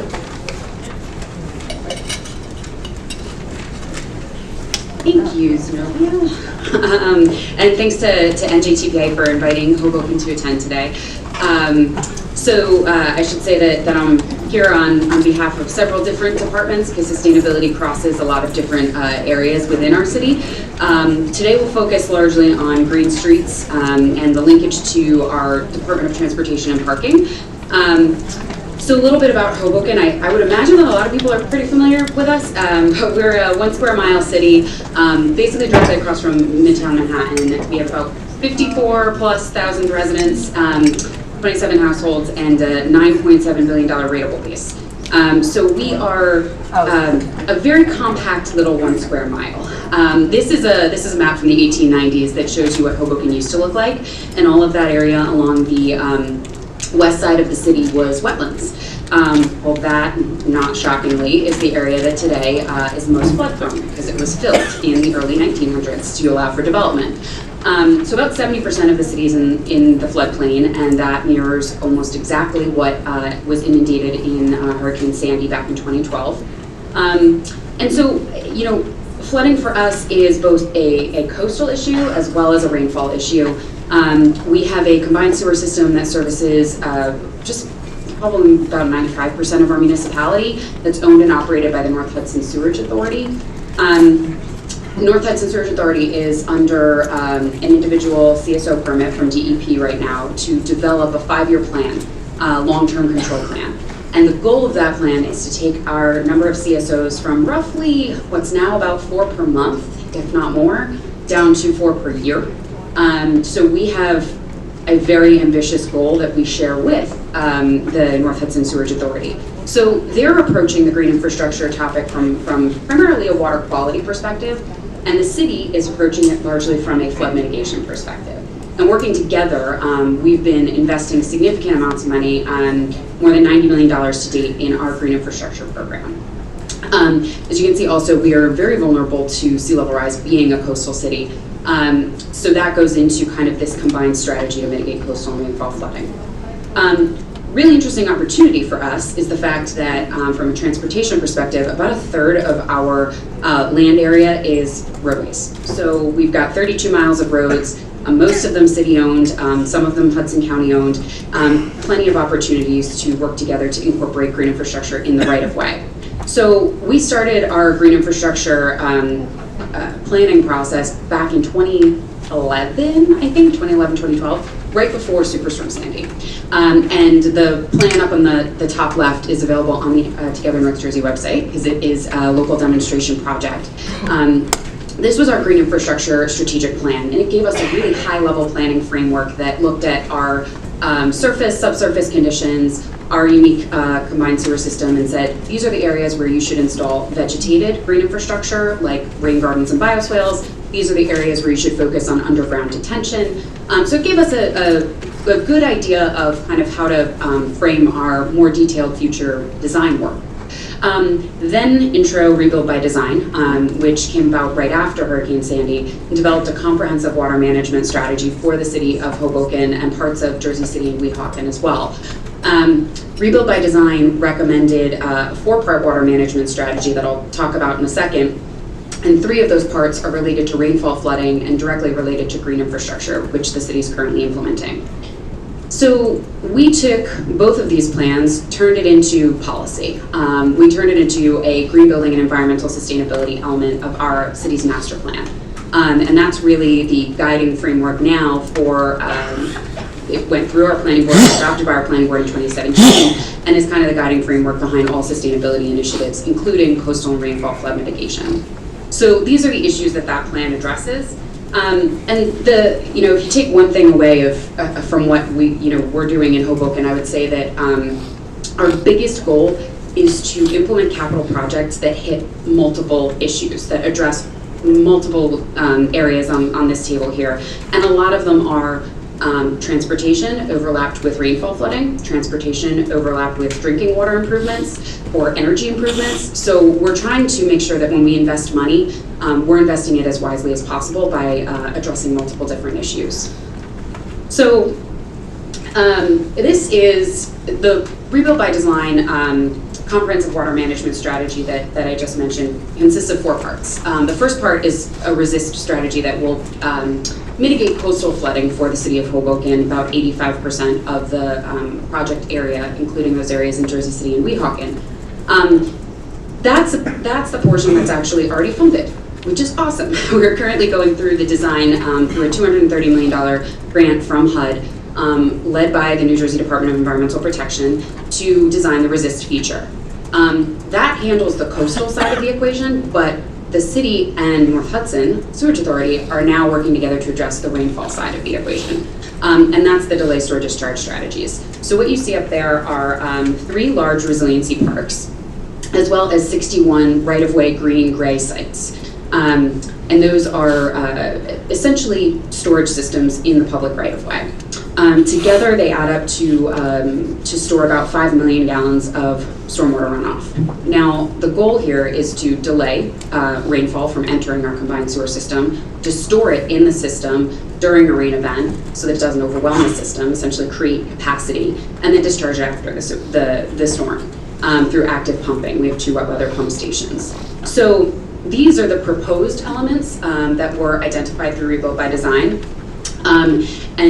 Just like Eric mentioned, we had a very similar process of walking every roadway. Dewberry, on behalf of NJDEP, took the similar checklist that New York City uses. They started with 300 sites. We narrowed it down to 61 that are the most feasible. And even as we go through potential design on some of those sites, we're realizing some of them aren't great, some of them are really great. So it's definitely a process to kind of narrow down the best sites for right-of-way green infrastructure. So these are the proposed as well as our under construction sites. So once you add those to the 5 million gallons that we will be developing through our proposed projects, we have about 700,000 gallons of stormwater management that will occur from our under construction projects, which includes an additional resiliency park at 7th and Jackson Street that hopefully will be open in June, as well as our existing Southwest Park that opened last year, which is a 1-acre park all the way in Southwest Hoboken. We're really creative with naming our parks, Southwest, Northwest. We really need to get better. And then we had as well a demonstration project at City Hall, which disconnected all of our downspouts into rain gardens and cisterns. So I'll briefly go through just some of the quick transportation projects that we've been working on incorporating rainfall flood mitigation or stormwater management into.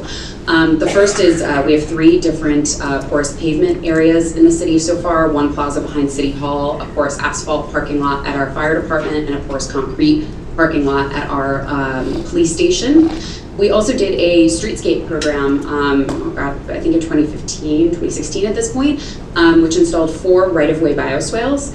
And 4 is nothing compared to the large scale of the other cities that have been using them, Philadelphia and New York City. But we've learned a lot from these 4. This photo was taken about a year and a half ago. Since then, we have totally regraded the entire bioswale, realized it wasn't infiltrating properly, took out that rock area along the side. So maintenance is a big issue of these, and I think it's a large trial and error. I think that's the biggest opportunity that we have, is to figure out how to do maintenance and do it right. And so we're working through that, and I'll address that a little bit later. Our Washington Street project, which will also be complete this spring, incorporates 15 rain gardens. So you'll see the rain garden, it's in a bump out area near that yellow car. So we have these, we have also had a little bit of pushback on bump outs. And we are trying to explain the multiple benefits of the bump outs. They are for pedestrian safety, traffic calming, accessibility. But if they're vegetated, they also serve a stormwater purpose. So we're trying to explain that to the community and educate the community, and it's definitely a growing and ongoing process, but for sure. This is what one of the rain gardens looks like right when it was constructed. I unfortunately don't have great photos because it's the middle of winter, and I really should have taken better photos in October. But trust me, when it's spring, I will do so. But you can see the difference between a simple concrete bump out on the left there and a vegetated rain garden, which is obviously aesthetically pleasing, barring any maintenance issues that we might have. So Rebuild by Design recommended those 61 right-of-way green gray tanks. So this is showing you what happens and how it actually stores water. This was done through Rebuild by Design. You can see as it rains, the tank actually fills up, and then slowly after the rainfall event, it's released back into the combined sewer system. So tank filling. And the goal here is each one of these stores somewhere between 2,000 and 5,000 gallons of stormwater, depending on the site location, what the underground utilities are in the nearby area. And we're piloting 4 of these this spring. We are imminently awaiting authorization to advertise to bid these out from the DEP. So we are working hard to make sure that 4 of them work before going with all 61. But the idea here is that we are installing them adjacent to our water main projects. So if you've heard Hoboken on the news, you probably have heard of it because we have water main breaks frequently. We had 18 this past summer. It was absolutely unheard of, actually, not usual for us. So we have a comprehensive water system renewal plan with 67 identified locations for water main replacements. Well, every time we open up a road to replace a water main, we look at what else we need to do. So right now we are opening up one of the roads, replacing the combined sewer, replacing the water mains, actually elevating the roadway a little bit to improve drainage. In other locations, we are replacing the water mains and installing 4 of these right-of-way green-gray tanks. So the goal being a true, one water concept of we're doing drinking water, we're doing stormwater, we're trying to incorporate as much as we can into one project, save on the costs. Resiliency parks are really the biggest area that I would say we achieve our storage goals. Southwest Park manages about 200,000 gallons of water, 7th and Jackson close to 500,000 gallons of water, and this will be our biggest. This park is under design right now. It's a 6-acre property in northwest Hoboken, obviously, and it will have both green infrastructure features, but also green infrastructure that improves the right-of-way for pedestrian safety and accessibility. So what you see in the image there is actually an incredibly unsafe intersection right now at 13th and Madison Street, which will have both bump outs, new bike share station, and lowland gardens that capture all of the roadway runoff. So we're capturing essentially all of the roadway runoff from the center line, and that'll be about 750,000 gallons of stormwater just through the green infrastructure measures alone. And then underground, we have a large detention tank that will manage 1 million gallons of stormwater coming from a new high-level storm sewer system in the north end. And that's what North Hudson Sewerage Authority is bringing to the project. They're actually building that part out. So that gets us to maintenance and next steps. So we certainly thought about maintenance prior to going through this and said, the maintenance shouldn't be that significant. These are low maintenance green infrastructure installations, right? Not as low maintenance as you would expect, but also just thinking about maintenance differently. Training our public works staff to do things in a different fashion, not just mow down everything, right? So what we did was we actually have now launched a program which through funding through the Cities of Service initiative and actually the Walmart Foundation to run training programs. So we have now trained some low-income residents from our housing authority and actually provided them part-time jobs, as well as trained about 50 youth in our summer youth training program. So every summer they help us maintain our green infrastructure, and the housing authority residents who we train to serve as our crew leaders. So we're trying to work on a way that we are providing a little bit of job training and economic benefit to our community, but also maintaining what we need to maintain at the lowest cost possible.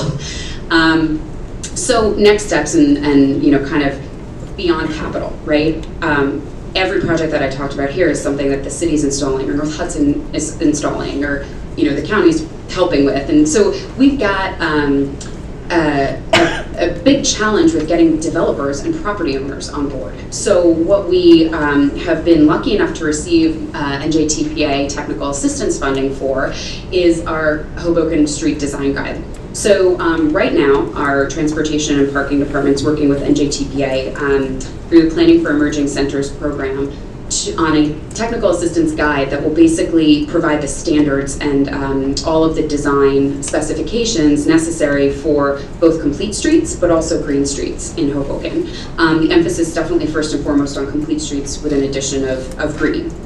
In addition to the guide itself, we'll have a new and updated Complete Streets Ordinance. We currently only have a resolution. It's kind of a light policy, I would say, and it's going to become a lot more rigorous. And then we will also have a checklist for developers when they come in for site plan review that will be very prescriptive about what they have to do in order to manage their on-site stormwater and how they can do it in the public right-of-way. And it'll provide design drawings similar to this that show, how an intersection should look, how a sidewalk right-of-way should look, and it'll be a great resource for us to really take this beyond just the capital projects and bring it into the development scale. So I think that's my last slide. Thank you. Thank you.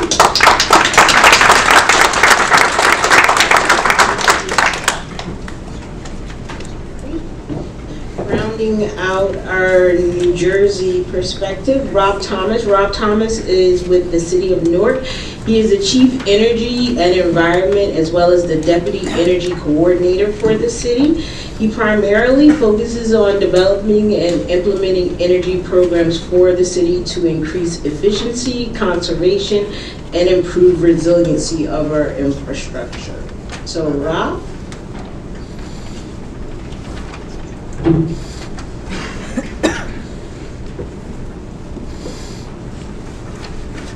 Cool, good morning. Thanks for having me. NJTPA and the Resiliency Task Force, and thanks for coming. Like Zenobia said, my name is Robert Thomas. I'm the Chief of Energy and Environment Institute in the North Department of Engineering. I have been with the city for almost 9 years now, working with a number of our internal partners and external stakeholders to advance our sustainability infrastructure-related projects. And I think after listening to a lot of the presenters here, New York, Philadelphia, and Hoboken, I'll be providing you with a much greater understanding of what the City of Newark is doing and what we have been doing quietly behind the scenes, kind of get us up to speed to accelerate the adoption of green infrastructure in the city, not only from pilot scale, but from a scalable perspective as well. So just to give you some background of what we've been up to, we have a list of these planning documents that we've been working on and currently in progress right now.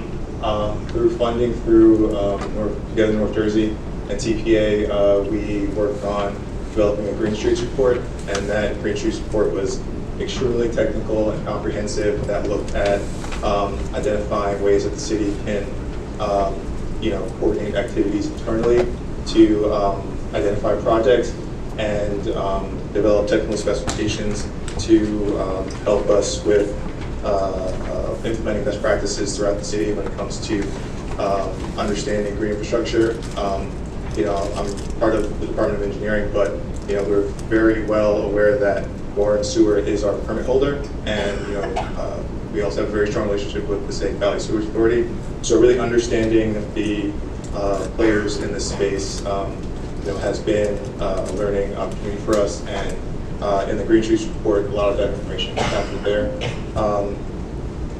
Traffic and Signals Department has a really strong relationship with NJTPA, and in 2016, we updated our Complete Streets Design Guidance and Manuals, and we all know what complete streets are, but essentially, we're creating a vision for how to enable and support equitable ways to support mobility options within the city and improve the streetscapes.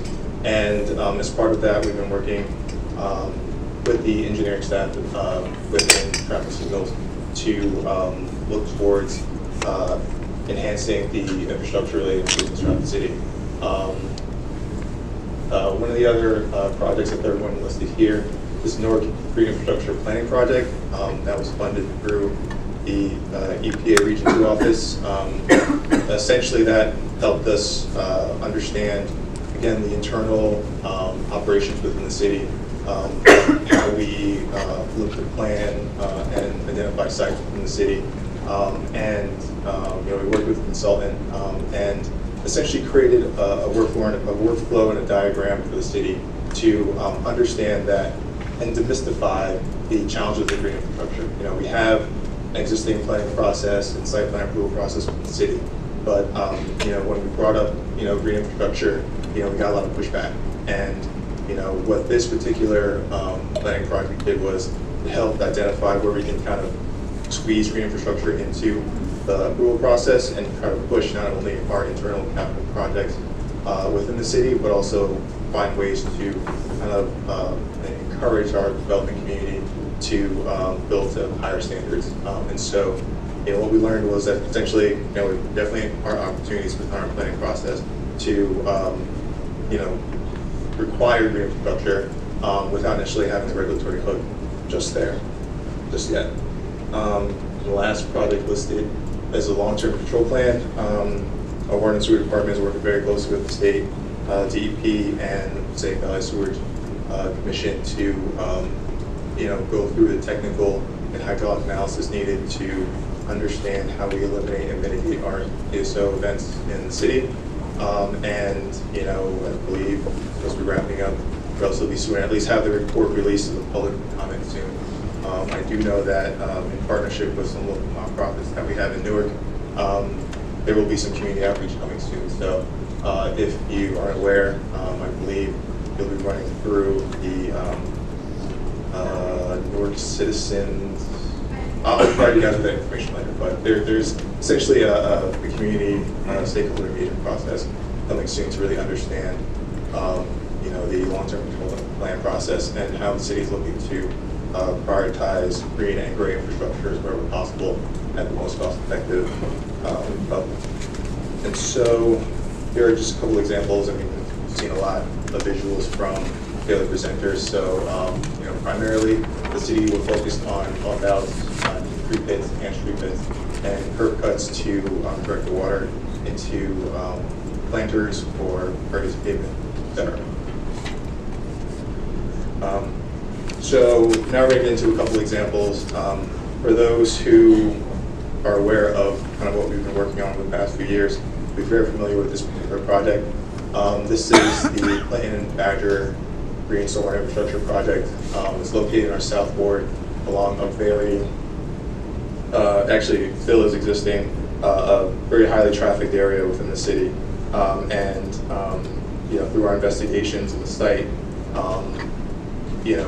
identification, realized that actually is a park. The park designated through Green Acres. Why was it, paved? Don't know. But through this opportunity, we are going to restore this very small park to its intended purpose. And so this was really a project also driven by the community in understanding, what happens on that block date. There's one tree in that very heavily paved surface that a lot of the neighbors call like the tree of celebration or contemplation. And so, in hot days, they would kind of wait under that tree and, play chess or whatever, and kind of watch people race up and down the street. So we're hoping that, through this particular project, we're going to be able to not only kind of create a green stormwater infrastructure demonstration project, but also,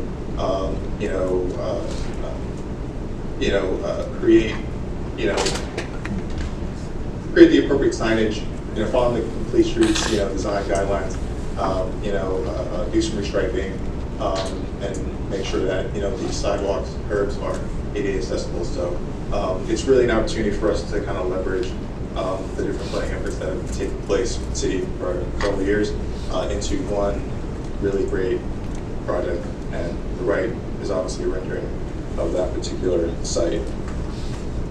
The second site is the Dayton Street and Freeland Avenue GI Traffic Triangle project. It's very similar to Lytton Badger. It's in our South Ward. It's in a low-lying area that receives a ton of flooding. So, this is again one of those demonstration projects that we hope to show the neighborhood and the city, what the city can do in terms of implementing green infrastructure and, improve the greenscape in this particular community.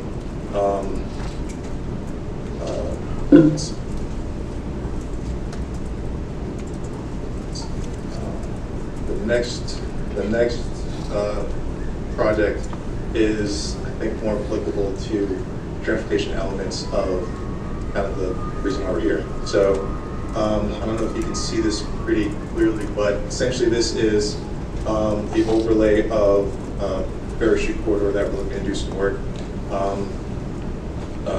The reason why this project is so important is because this is the way that we've been able to successfully leverage resources and partnerships within the city, the state, and the federal government. Around the same time that our Traffic and Signals Division submitted an application to NJTPA and the state feds, we convinced our traffic signals manager to incorporate green in this corridor improvement project. And a year later, we learned that essentially our proposal was accepted, and it kind of overlapped with another project that we're looking to do in this particular region of Ferry Street. So the traffic signals project pretty much starts at Ferry Street at close to Penn Station, and it runs all the way down to if you look at the second half of the overlay, the second from the left box. That's pretty much where the project overlaps with what we're proposing with the city, with engineering for green infrastructure improvements, and where we start going east and going west is the traffic signals project. So there's an area in the project that overlays with an existing federally funded project, and essentially we've been working very closely behind the scenes to incorporate the green infrastructure elements of our project that's here, and how we incorporate into federally funded project going more towards Penn Station. So essentially, over the next few years, whenever this project is completed, you're going to see a complete green infrastructure corridor design within the city, and it's projects that align pretty well. So far, we've already done some preliminary designs and more site visits with the consultant working with the city's traffic signals division. But ultimately, this is the perfect example of kind of leveraging resources with state infrastructure, bank-related funding to incorporate green infrastructure in a particular area, and then being able to use those same technical specifications to that will most likely be approved in the DEP in a federally funded project to improve the overall corridor. So, I would say that's pretty.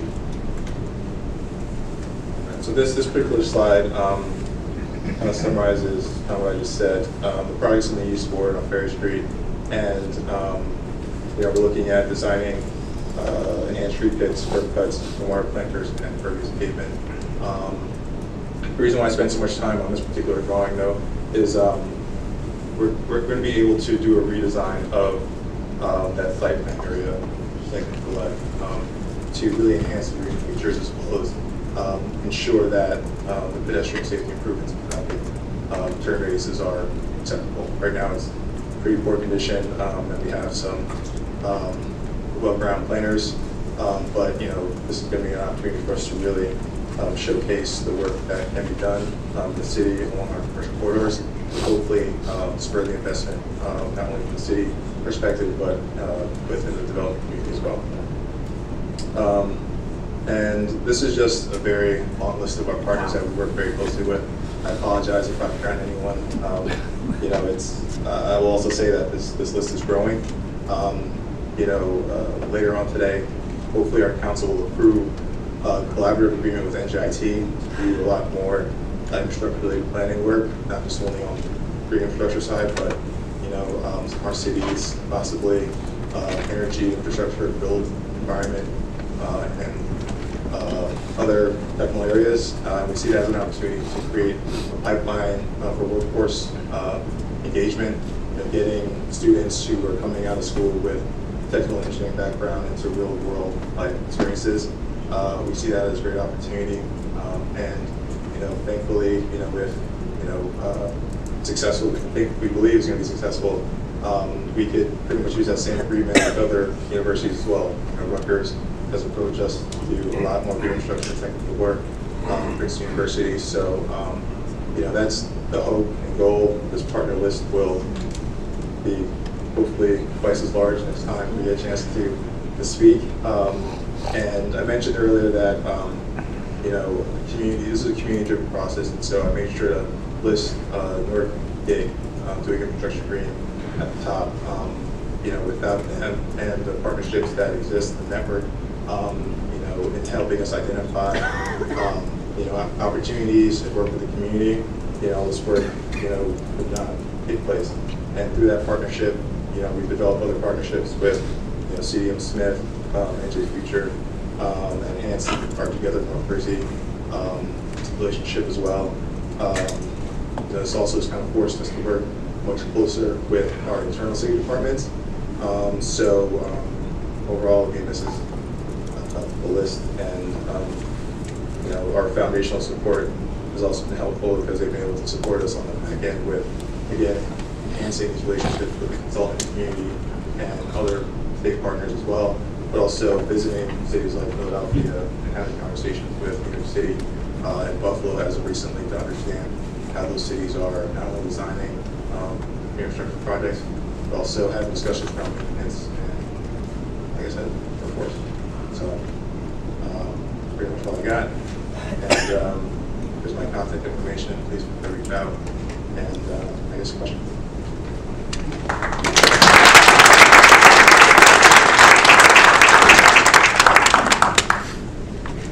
Is the part where we hand it back to Bill?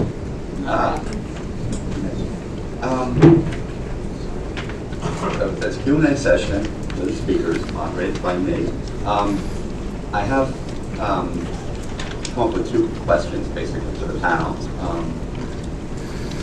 that I'm going to throw out, but also I want to make sure folks out there have a chance to have their questions asked. I'm going to start off with one question and open it up to the floor, and then come back with my second question. Just, I'll call on you individually. No, I'm kidding. One of the things I've observed in all the discussions today is essentially that in many ways each of these implementing entities is innovating across departmental interaction. They're breaking down silos, in other words. Green infrastructure implementation, as we heard from each folks, involves working with parks and streets department, engineering department, the mayor's office. It involves extensive civic engagement. We really didn't even touch on that today. We could probably do a whole workshop on each of these programs have very robust public affairs interaction and involvement to make people more aware of green infrastructure. But I found in working with Philadelphia that breaking down the silos was a little more challenging than I expected. And I find that in all the cities I've worked with, to be honest, that the water department is responsible for its mission and the streets department is responsible for its mission, And the Parks Department sets up recreational programs in the summer and make sure their facilities are maintained. Each have their own budgets. Budgets don't tend to intersect a lot. There's interaction with schools. Philadelphia, as Liz indicated, not only does the Water Department not own any land that they want to put green infrastructure on, all the school properties are owned by the school district, which is a separate entity. So that makes it even more complicated as they begin to consider closing schools and charter schools and selling land for future development. So, with all that said, and we can just go down the line. I'll start with Liz here, since she's closest. How have you found the process of connecting with other departments? And be honest, tell us if there have been any challenges, and creating new working relationships. When push comes to shove, I talked about challenges, but I found that after routine meeting in Philadelphia, the departments really got used to working very well with each other in new ways that I had never seen before. So that's my jumping off. Okay, well, that's a good question. One thing I would say is, Bill mentioned the challenge of working with other departments. I would not also overlook the challenge of working with your own department. That might sound a little strange, but Water Department in Philadelphia has been around for a really long time. There is a very specific way that we have approached delivery of water, management of stormwater, wastewater treatment. So people have very entrenched ideas about how these things should work, who should be leading them, how we do designs, process we follow. There are a lot of emergency jobs that come up, and one thing about green infrastructure is it's not typically an emergency job, so one would hope when it is, it's a problem. So I think really stressing the idea of trying to educate and just sit down with people face to face, talk about what everybody's priorities are and try to align them from the beginning, I think is really helpful, or has been helpful in our case. As Bill mentioned, we don't really own any land in the city of Philadelphia, the Water Department as a water department, so we really were forced to work with all these different agencies.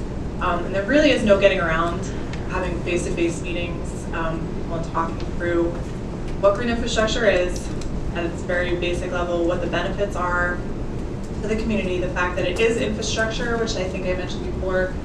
People think of this as sort of an optional project in some ways before they understand that it really is. This is the way that we're meeting our compliance targets in Philadelphia through green infrastructure. So think of it as a pipe. If you think of it as a pipe, would you be asking these same questions and taking them in advance? So really no getting around sort of trying to break down those silos and just talking with people. And I think as the water department, it's been very engineering heavy, and since I started there 7+ years ago, we've really been able to develop a great group of planners and landscape architects and other disciplines to sort of interact and make the connections between various engineering groups, various departments. So I think that's been appreciated on all ends. Just understanding like where the partners are coming from, I think up front is really helpful, or has shown some limited success, really. Yeah, essentially the building the relationships and sharing information about the priorities was critical. Philadelphia is going through a new master planning process. They're doing it by district, for example. And the question came, how do we plug green infrastructure into each of the district goals? Well, there's a different person essentially assigned for every district in Philadelphia for the city planning as part of the district plan. It turns out that somebody from the water department moved over to the city planning and became responsible for We've infiltrated a lot of the other city departments with younger staff members that have moved on to different career paths, so that has been helpful. We also have people that have moved over from streets. So yeah, I think the relationship building is really key. There's no getting around it. And even 7.5 years in, almost 8 years into our program now, we're still finding the educational component is a really necessary piece not only to the city agencies, but also public outreach-wise. As Bill mentioned, we have a really great public affairs team at the water department where we are practically flyering, calling, attending community meetings that aren't even about us to educate communities on what we're trying to do and what the goals are and the benefits that they will see. So that placement of that person in city planning led her to create a district plan that was full of green infrastructure recommendations. That became a model for the other district plans. So it was fortuitous. So building the trust is really what it comes down to, because if you're not working with these people regularly, you don't know that your goals are intersecting. That was really important. So I'm going to turn it over to Vincent. Vincent talked about this in his before green infrastructure, and I thought that was fascinating, and how you've evolved, with maybe some new regulatory structures, but I hope at the same time there's new accommodations for green are also accompanied by this relationship between the departments. Yeah, I mean, from where we sat, I mean, the one thing I didn't mention about the Hunter's Point case study is that the person, when we met with different agencies, the person at DEP basically said, so we met with folks at the workshop and the advocates all wanted it, but then when we got to the top and who we needed to get approval from, he basically told us this will never happen in New York City. Encouraging. Yeah, right. But the funny enough story is that when they created the Office of Green Infrastructure, the leader, the commissioner of DEP, basically put him in charge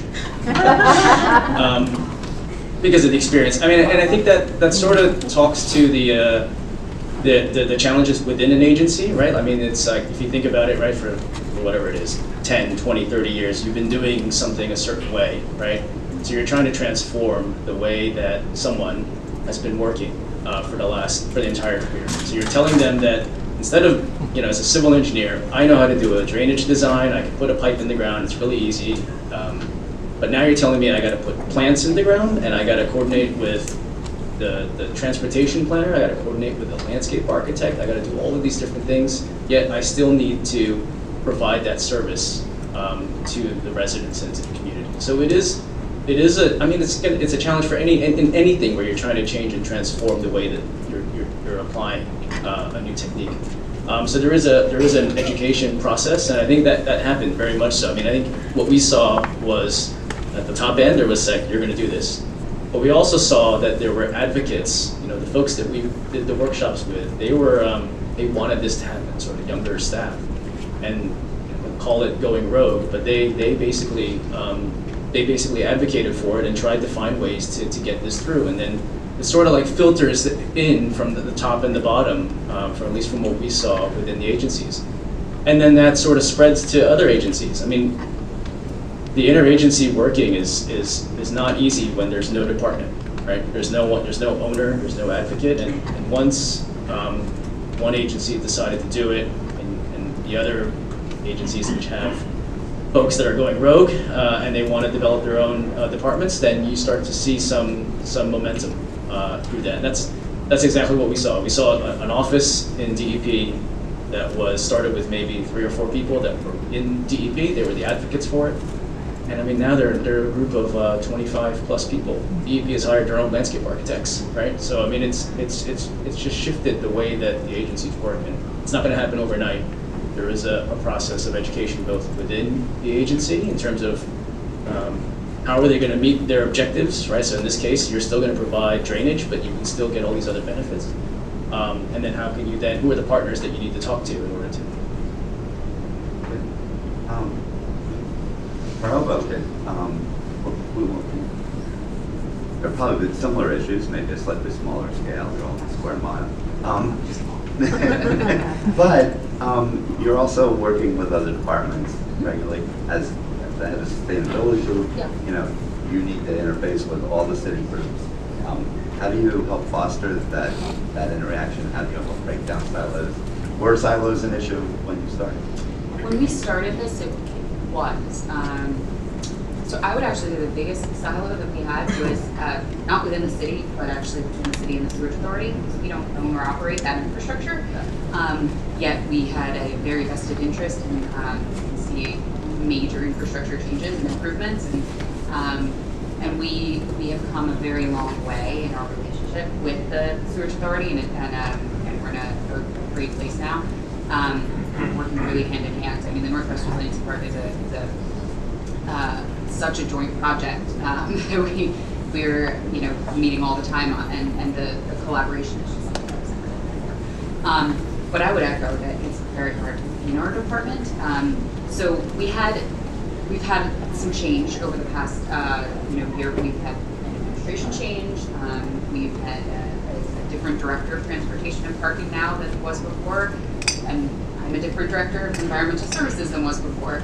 So that has changed a lot because that director came in knowing green and complete streets was exactly what he wanted to do, and he's had a huge Mission Zero priority and realizes that green is part of that. And so I think there was definitely a leadership change that helped us along much faster than it would have been otherwise. But the relationship did take a long time, externally. Was building trust part of it, or? Yeah, for sure. I mean, building trust too with DEP. I mean, we are in constant communication with DEP, and I know NORC is financing a lot of their projects through the Environmental Infrastructure Trust Fund or IBank now. So there's building trust too at the state level, at the regional sewage authority level, and at the local level. Having everybody coordinating is a constant dialogue. Great. And Rob, you want to do the close up here? And then Yeah, sure. I mean, Newark has been working on green infrastructure sort of in many dimensions. You got it at your presentation. Yeah. Over time, but it's sort of assembling pieces, and then they're coming together recently, very quickly. So. Yeah, and then also talking about it. So it's and so there's just I guess to echo it's just having really honest, frank conversations with people. And I would say when we first started this ambitious goal, in a bunch of different planning efforts, that go way back to 2012, 2010. It's having those late evening meetings. It's not just during the day, but you catch one at 6 or 7, and then just really figure out what their priorities are, what their concerns are, and also kind of finding the best way to articulate their message to other folks who might not know. So it's a lot of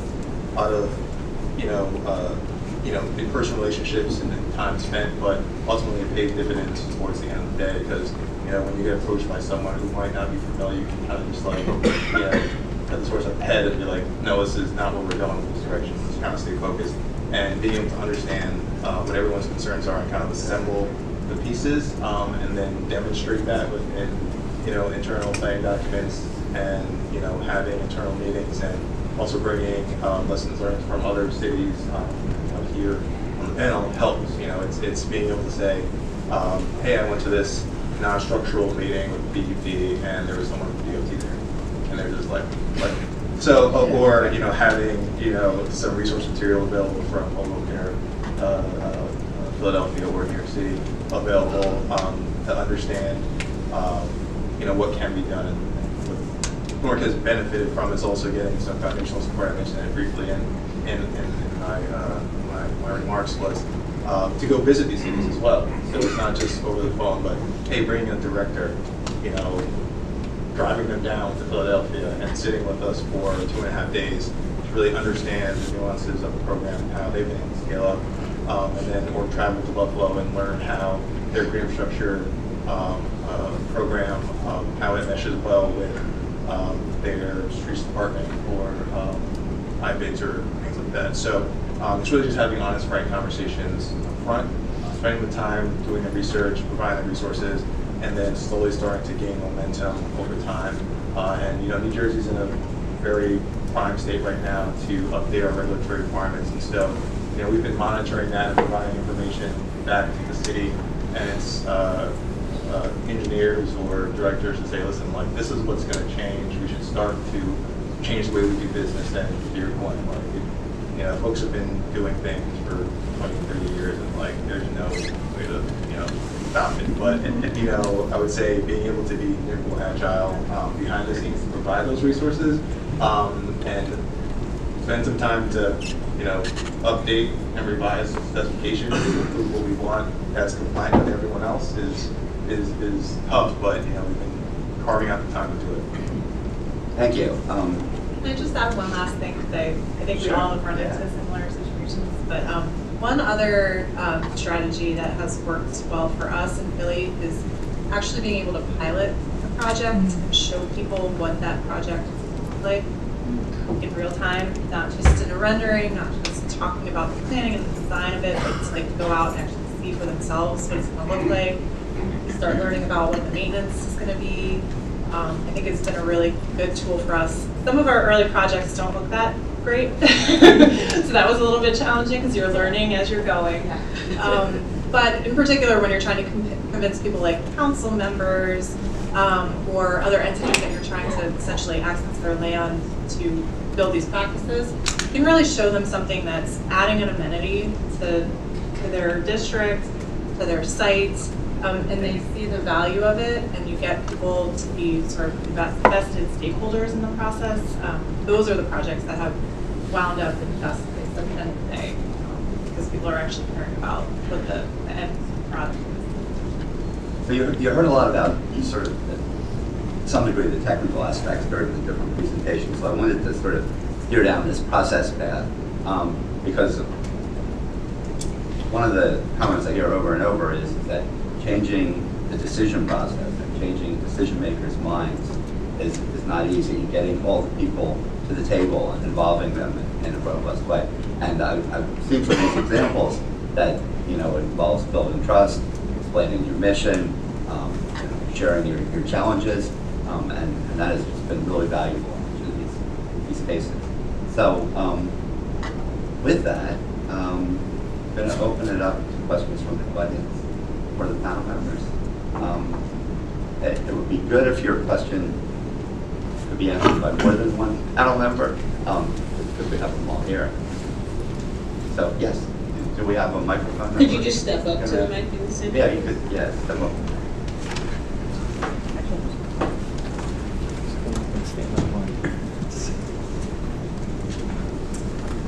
I'm an engineer and I work with some really small municipalities. There's borough officials that are very interested in green infrastructure, but you've all mentioned maintenance being an issue. So how realistic is it to implement green infrastructure in public right of way when you have a public works department of maybe 5 people? At least part of the answer to that is that NJDP is working on a stormwater maintenance toolkit right now, and fortunate enough to be helping with that. And they're taking on that issue. There are a whole series of options that are available that will be created into a website when the analysis and the reporting is done. But just in the interim, some of the best approaches involve creating intermunicipal agreements when you want to take on those responsibilities, sharing equipment among municipalities. It's costly at the small municipal level, and it's really not affordable at the small municipal level. And a lot of this discussion seems to be revolving around counties or regional agencies taking more of a role in helping small towns, and they can participate in a regional agreement for maintenance where you have more specialized folks that are dedicated to that, rather than having somebody setting up the ball field one day and then maintaining a green infrastructure intervention. I would say just to try to be as realistic as possible about what resources you have at the end of the day. So, you're not going to go from putting pipes in the ground and these really intricate rain gardens in overnight unless you have a very specific maintenance plan and funding to maintain that. Getting back to the point of providing a pilot project, you don't want to put something in as your first project that's very elaborate that winds up being too hard to maintain and becomes a mess. So I think, just thinking about the end product, which I think we learned that lesson a little bit late, really. So really including the maintenance folks in the review of those projects as early on as possible, because they can really give you some really important insights as to how you can tweak your designs to make them more maintainable at the end of the day. Maintenance into the design. Yeah, so thinking about if you're putting something in a median, what type of street is that? Are you going to have to close the street at designated times of the year to perform maintenance with large trucks, vacuum trucks, things like that? So really thinking about how those systems are going to be maintained in the long run while you're designing is we found to be a very valuable way of ensuring that the infrastructure that we're putting in is sustainable in the long run. You'll just save yourself so many headaches later on. I mean, some of our earlier projects, those were the ones that are having trouble maintaining right now, just because you learn as you do these different systems what's easy locations for cleanouts. Maybe don't put them in the travel way, put them in the sidewalk. So little things like that make a really big difference for long-term sustainability of projects. Thank you. Thanks. Next question. No, the next question. I want that. Yes. Just wanted to know about the grant funding. In other words, as a small town, we don't have any money for anything. And how would are there any specific corporations or anything coming down the pike that would help all of us to get money? Well, part of the answer, hopefully, the governor signs the stormwater utility bill, will be that local governments can create a utility. The stormwater utilities exist in, I think, over 35 states in the country. They haven't been, we're not quite legal in New Jersey yet, but they should be shortly. And fees for stormwater utility function are usually around $4 or $5 a month per house, per resident. So they're not onerous. They tend to be higher for like malls and other facilities with large impervious surface areas. So that becomes one potential source of funding. But we're given the passage of at least the legislative level from the utility bill, I'm curious, who's going to be the first municipality in New Jersey that, actually tries to implement this without revolution from their residents. And some people see it as additional tax, but people don't see paying their water bill or sewer bill as a tax. They see it as a service, from water utility. Same thing. We really haven't talked a lot today about the cost issue, and that's the elephant in the room, so to speak. There are a bunch of approaches that involve letting the private sector go first and seeing how they begin to implement town and understanding, because they're responsible for their own maintenance. So then, do you want to hire private people for maintenance in the future, or do you and work through a stormwater utility fee? Do you want to again hold this in the municipal budget? People are willing to. Again, how to pay for this. Now, I'm going to hold a second, because does anybody have anything they want to ask how to pay for this? Eagerly awaiting the governor. Is that what's going to be our first stormwater utility? We're both working on it. Great, so fingers crossed. But no, I mean, maintenance is, we're still at such a small scale where we initially talked about, we're going to do this workforce training program, and then there's going to be a job market, right? Because it's not there yet in New Jersey. So it would be awesome if once we trained all of our low-income residents, we sent through this training program, but we found that there was very little interest in the program unless there was a guaranteed job at the end of it. That's what everyone's finding, right? Look, I can hire 5 people, and that's what we're going to do. And so, we said, okay, we'll just limit the training program to 5 people, and we'll train them, and we will give them a part-time job at the end of this. And, if it works out, maybe it becomes a full-time job.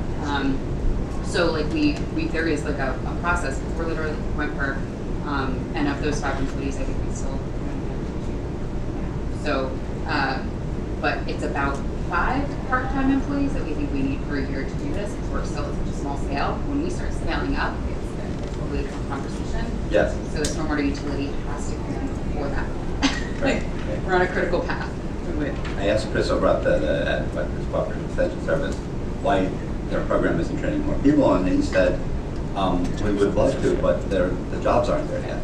He said, we're not robustly into green infrastructure implementation so far that there's a significant market out there for GI maintainers. We see that curve ahead, that upward slope ahead of GI implementation that will justify training, but we're not quite there yet. And there are a number of programs nationally and through the region that are involved in training as well. So there's lots to draw from when we hit that upward curve. So. Hi, I'm president of the Journal Square Community Association in Jersey City. My question has to do with cost. Specifically, I'll direct it to Jennifer, but if anyone else wants to jump in, please do so. You mentioned the permeable parking lots. Yeah. How expensive are those, and also how feasible would it be to pave permeable streets and permeable sidewalks? Is that feasible at all, or is that cost? It's not. Yeah, the streets aren't really recommended, and I would defer to others who are much more advanced in permeable pavement. We are looking at them just for parking lots and certain sidewalk areas right now. All depends on, we have a challenge in Hoboken with a really high groundwater table, so we also have location issues of where we truly can do it. We don't want to put permeable pavement in an area that frequently floods or that has a very high groundwater table, which eliminates a lot of our city. So we were able to do some kind of small installations, but and actually the right-of-way, the 4 right-of-way installations that we were going to install this year have a permeable pavement surface at the sidewalk. That'll be our first sidewalk installation. The capital cost is, honestly, the difference in capital cost is kind of negligible at this point. They're becoming much more affordable. And the maintenance truly for us hasn't been too burdensome. We have sidewalk vacuums. We use those sidewalk vacuums to vacuum our porous pavement.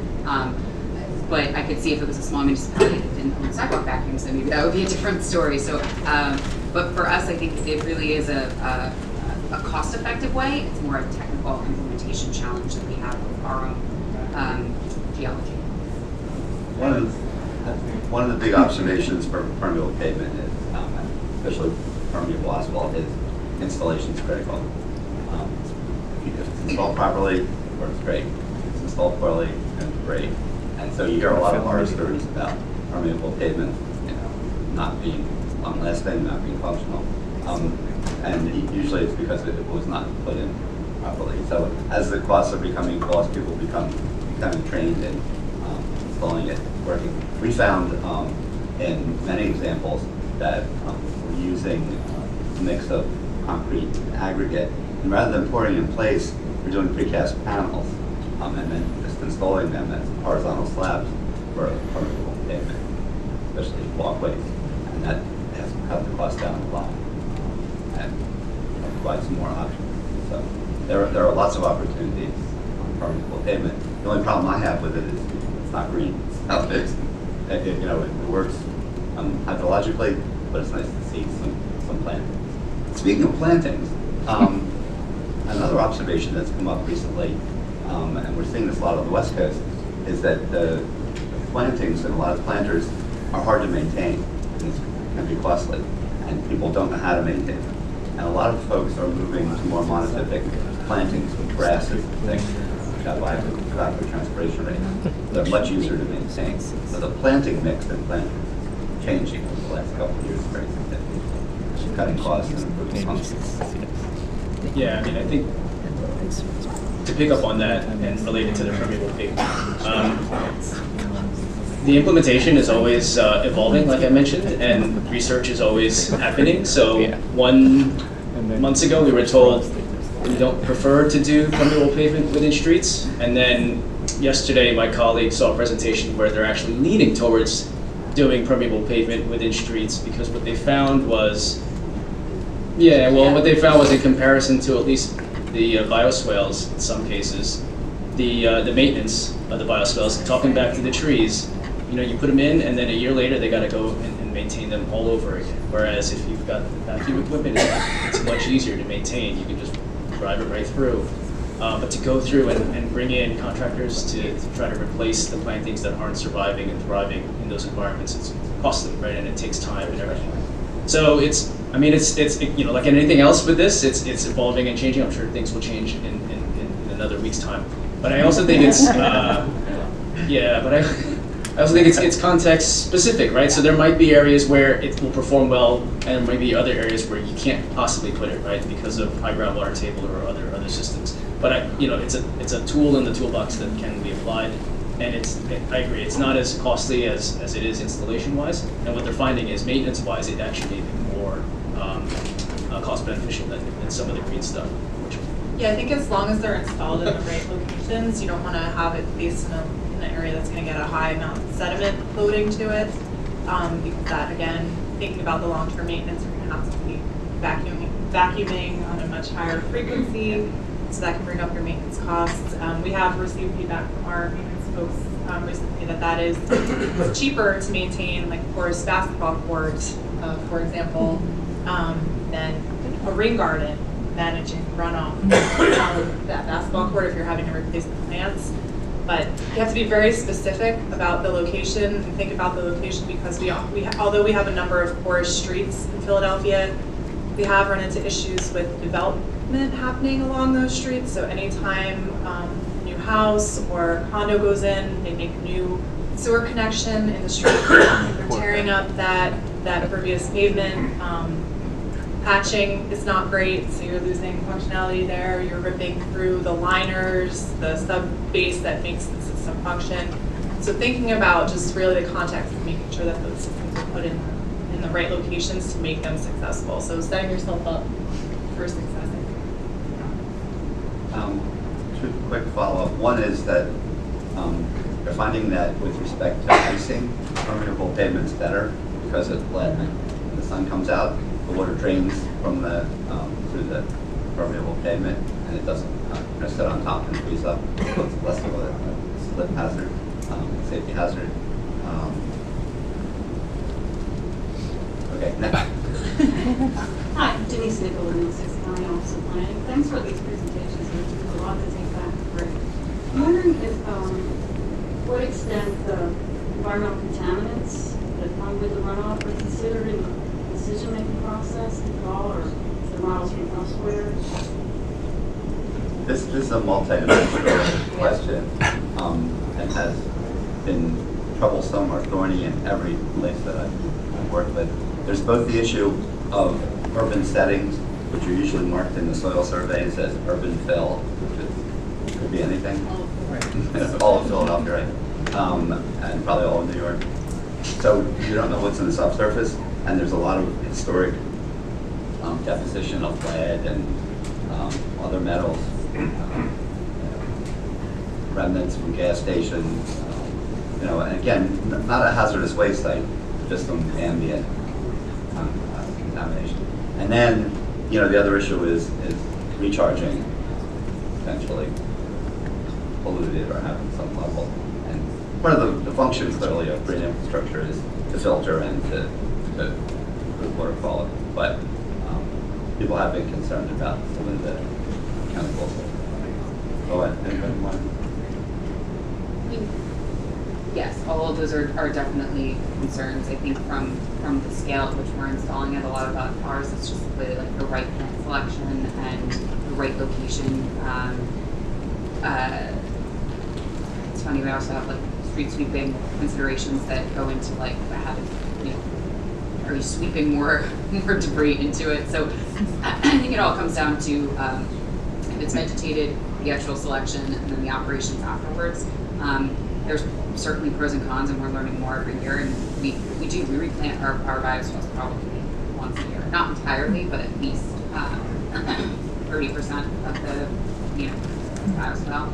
And every time we do, we consider exactly which plants are working better than others, and like we're gonna get it right. It's just it's a process. And, so yeah, I do think that there's contamination concerns, and DEP has been requiring us actually to put liners in a lot of different places, depending on the height of our ground, the depth of our groundwater table. So there's also regulatory concerns with design. But in most cases, in many cases, the infiltration of the stormwater is to a surface geology that has a filtration function. So as it runs down to the local stream and becomes part of base flow, considerable improvement in the quality of the curb. And in case like Hoboken and Philadelphia, nobody has a local well that they're drawing that water back up and drinking directly. It becomes, part of the base flow of the Schuylkill River, Hudson. So any, what I would call ambient concentration becomes massive. Yeah. But again, you need to be careful. Yeah, I would just agree, like what Jennifer said, and also what Bill added. Yeah, species. We have a horticultural manual as part of our green trees report that kind of helps the city understand, what species that we can put in and the different types of concentrations that can be removed based on the species. So that's something that we have in our back pocket whenever someone says, "Oh, we don't know what to do," and read that. So that's one, and then. I'll come back to Yeah, in the example I presented in Brooklyn, there were about 8 or 12 blocks where they basically said we can't build anything there because it was because of former environmental conditions, and the last thing they wanted was water to infiltrate and have that migrate into it. So that is a consideration for planning in terms of the water running off into it. I mean, it's similar, right? The plantings and the soils, the engineered soils have selected to help improve the water quality, but there is a replacement, periodic replacement, just to make sure that the right plants, soils and plants are doing the job.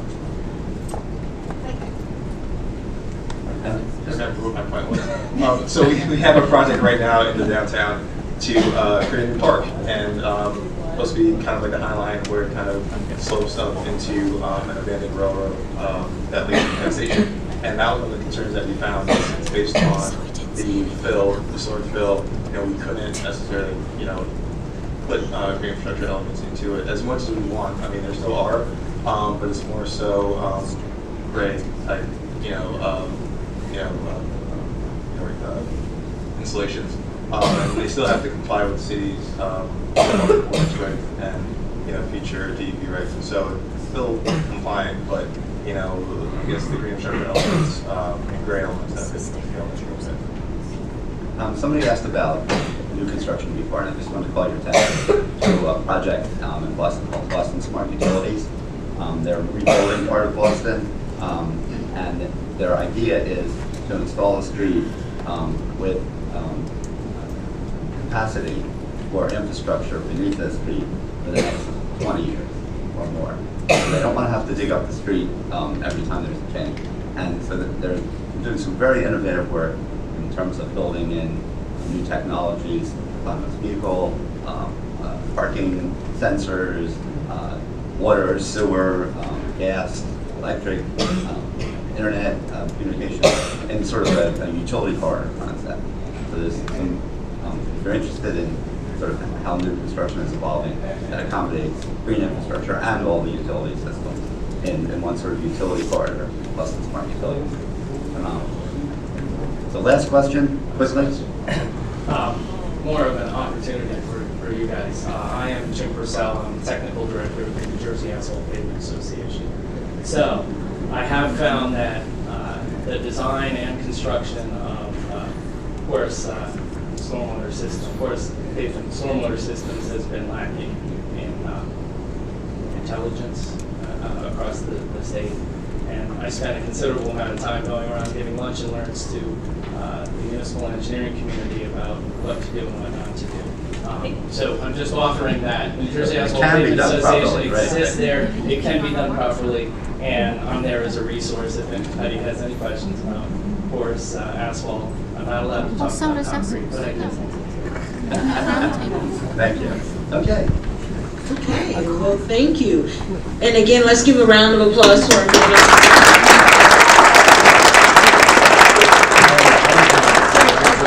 all of the presentations will be available on togethernorthjersey.com. Just want to give a special thanks to additionally to our speakers today, but also from NJTPA. We have Jeff Perlman, Jennifer Fogliano, and Tom Schultz. Also leading our resiliency task force, Tim Van Epps, I believe he's left for the day, but he's our chair of that task force. And a special thank you to Linda Weber for Sustainable Jersey for helping put this together. So thank you all again for attending.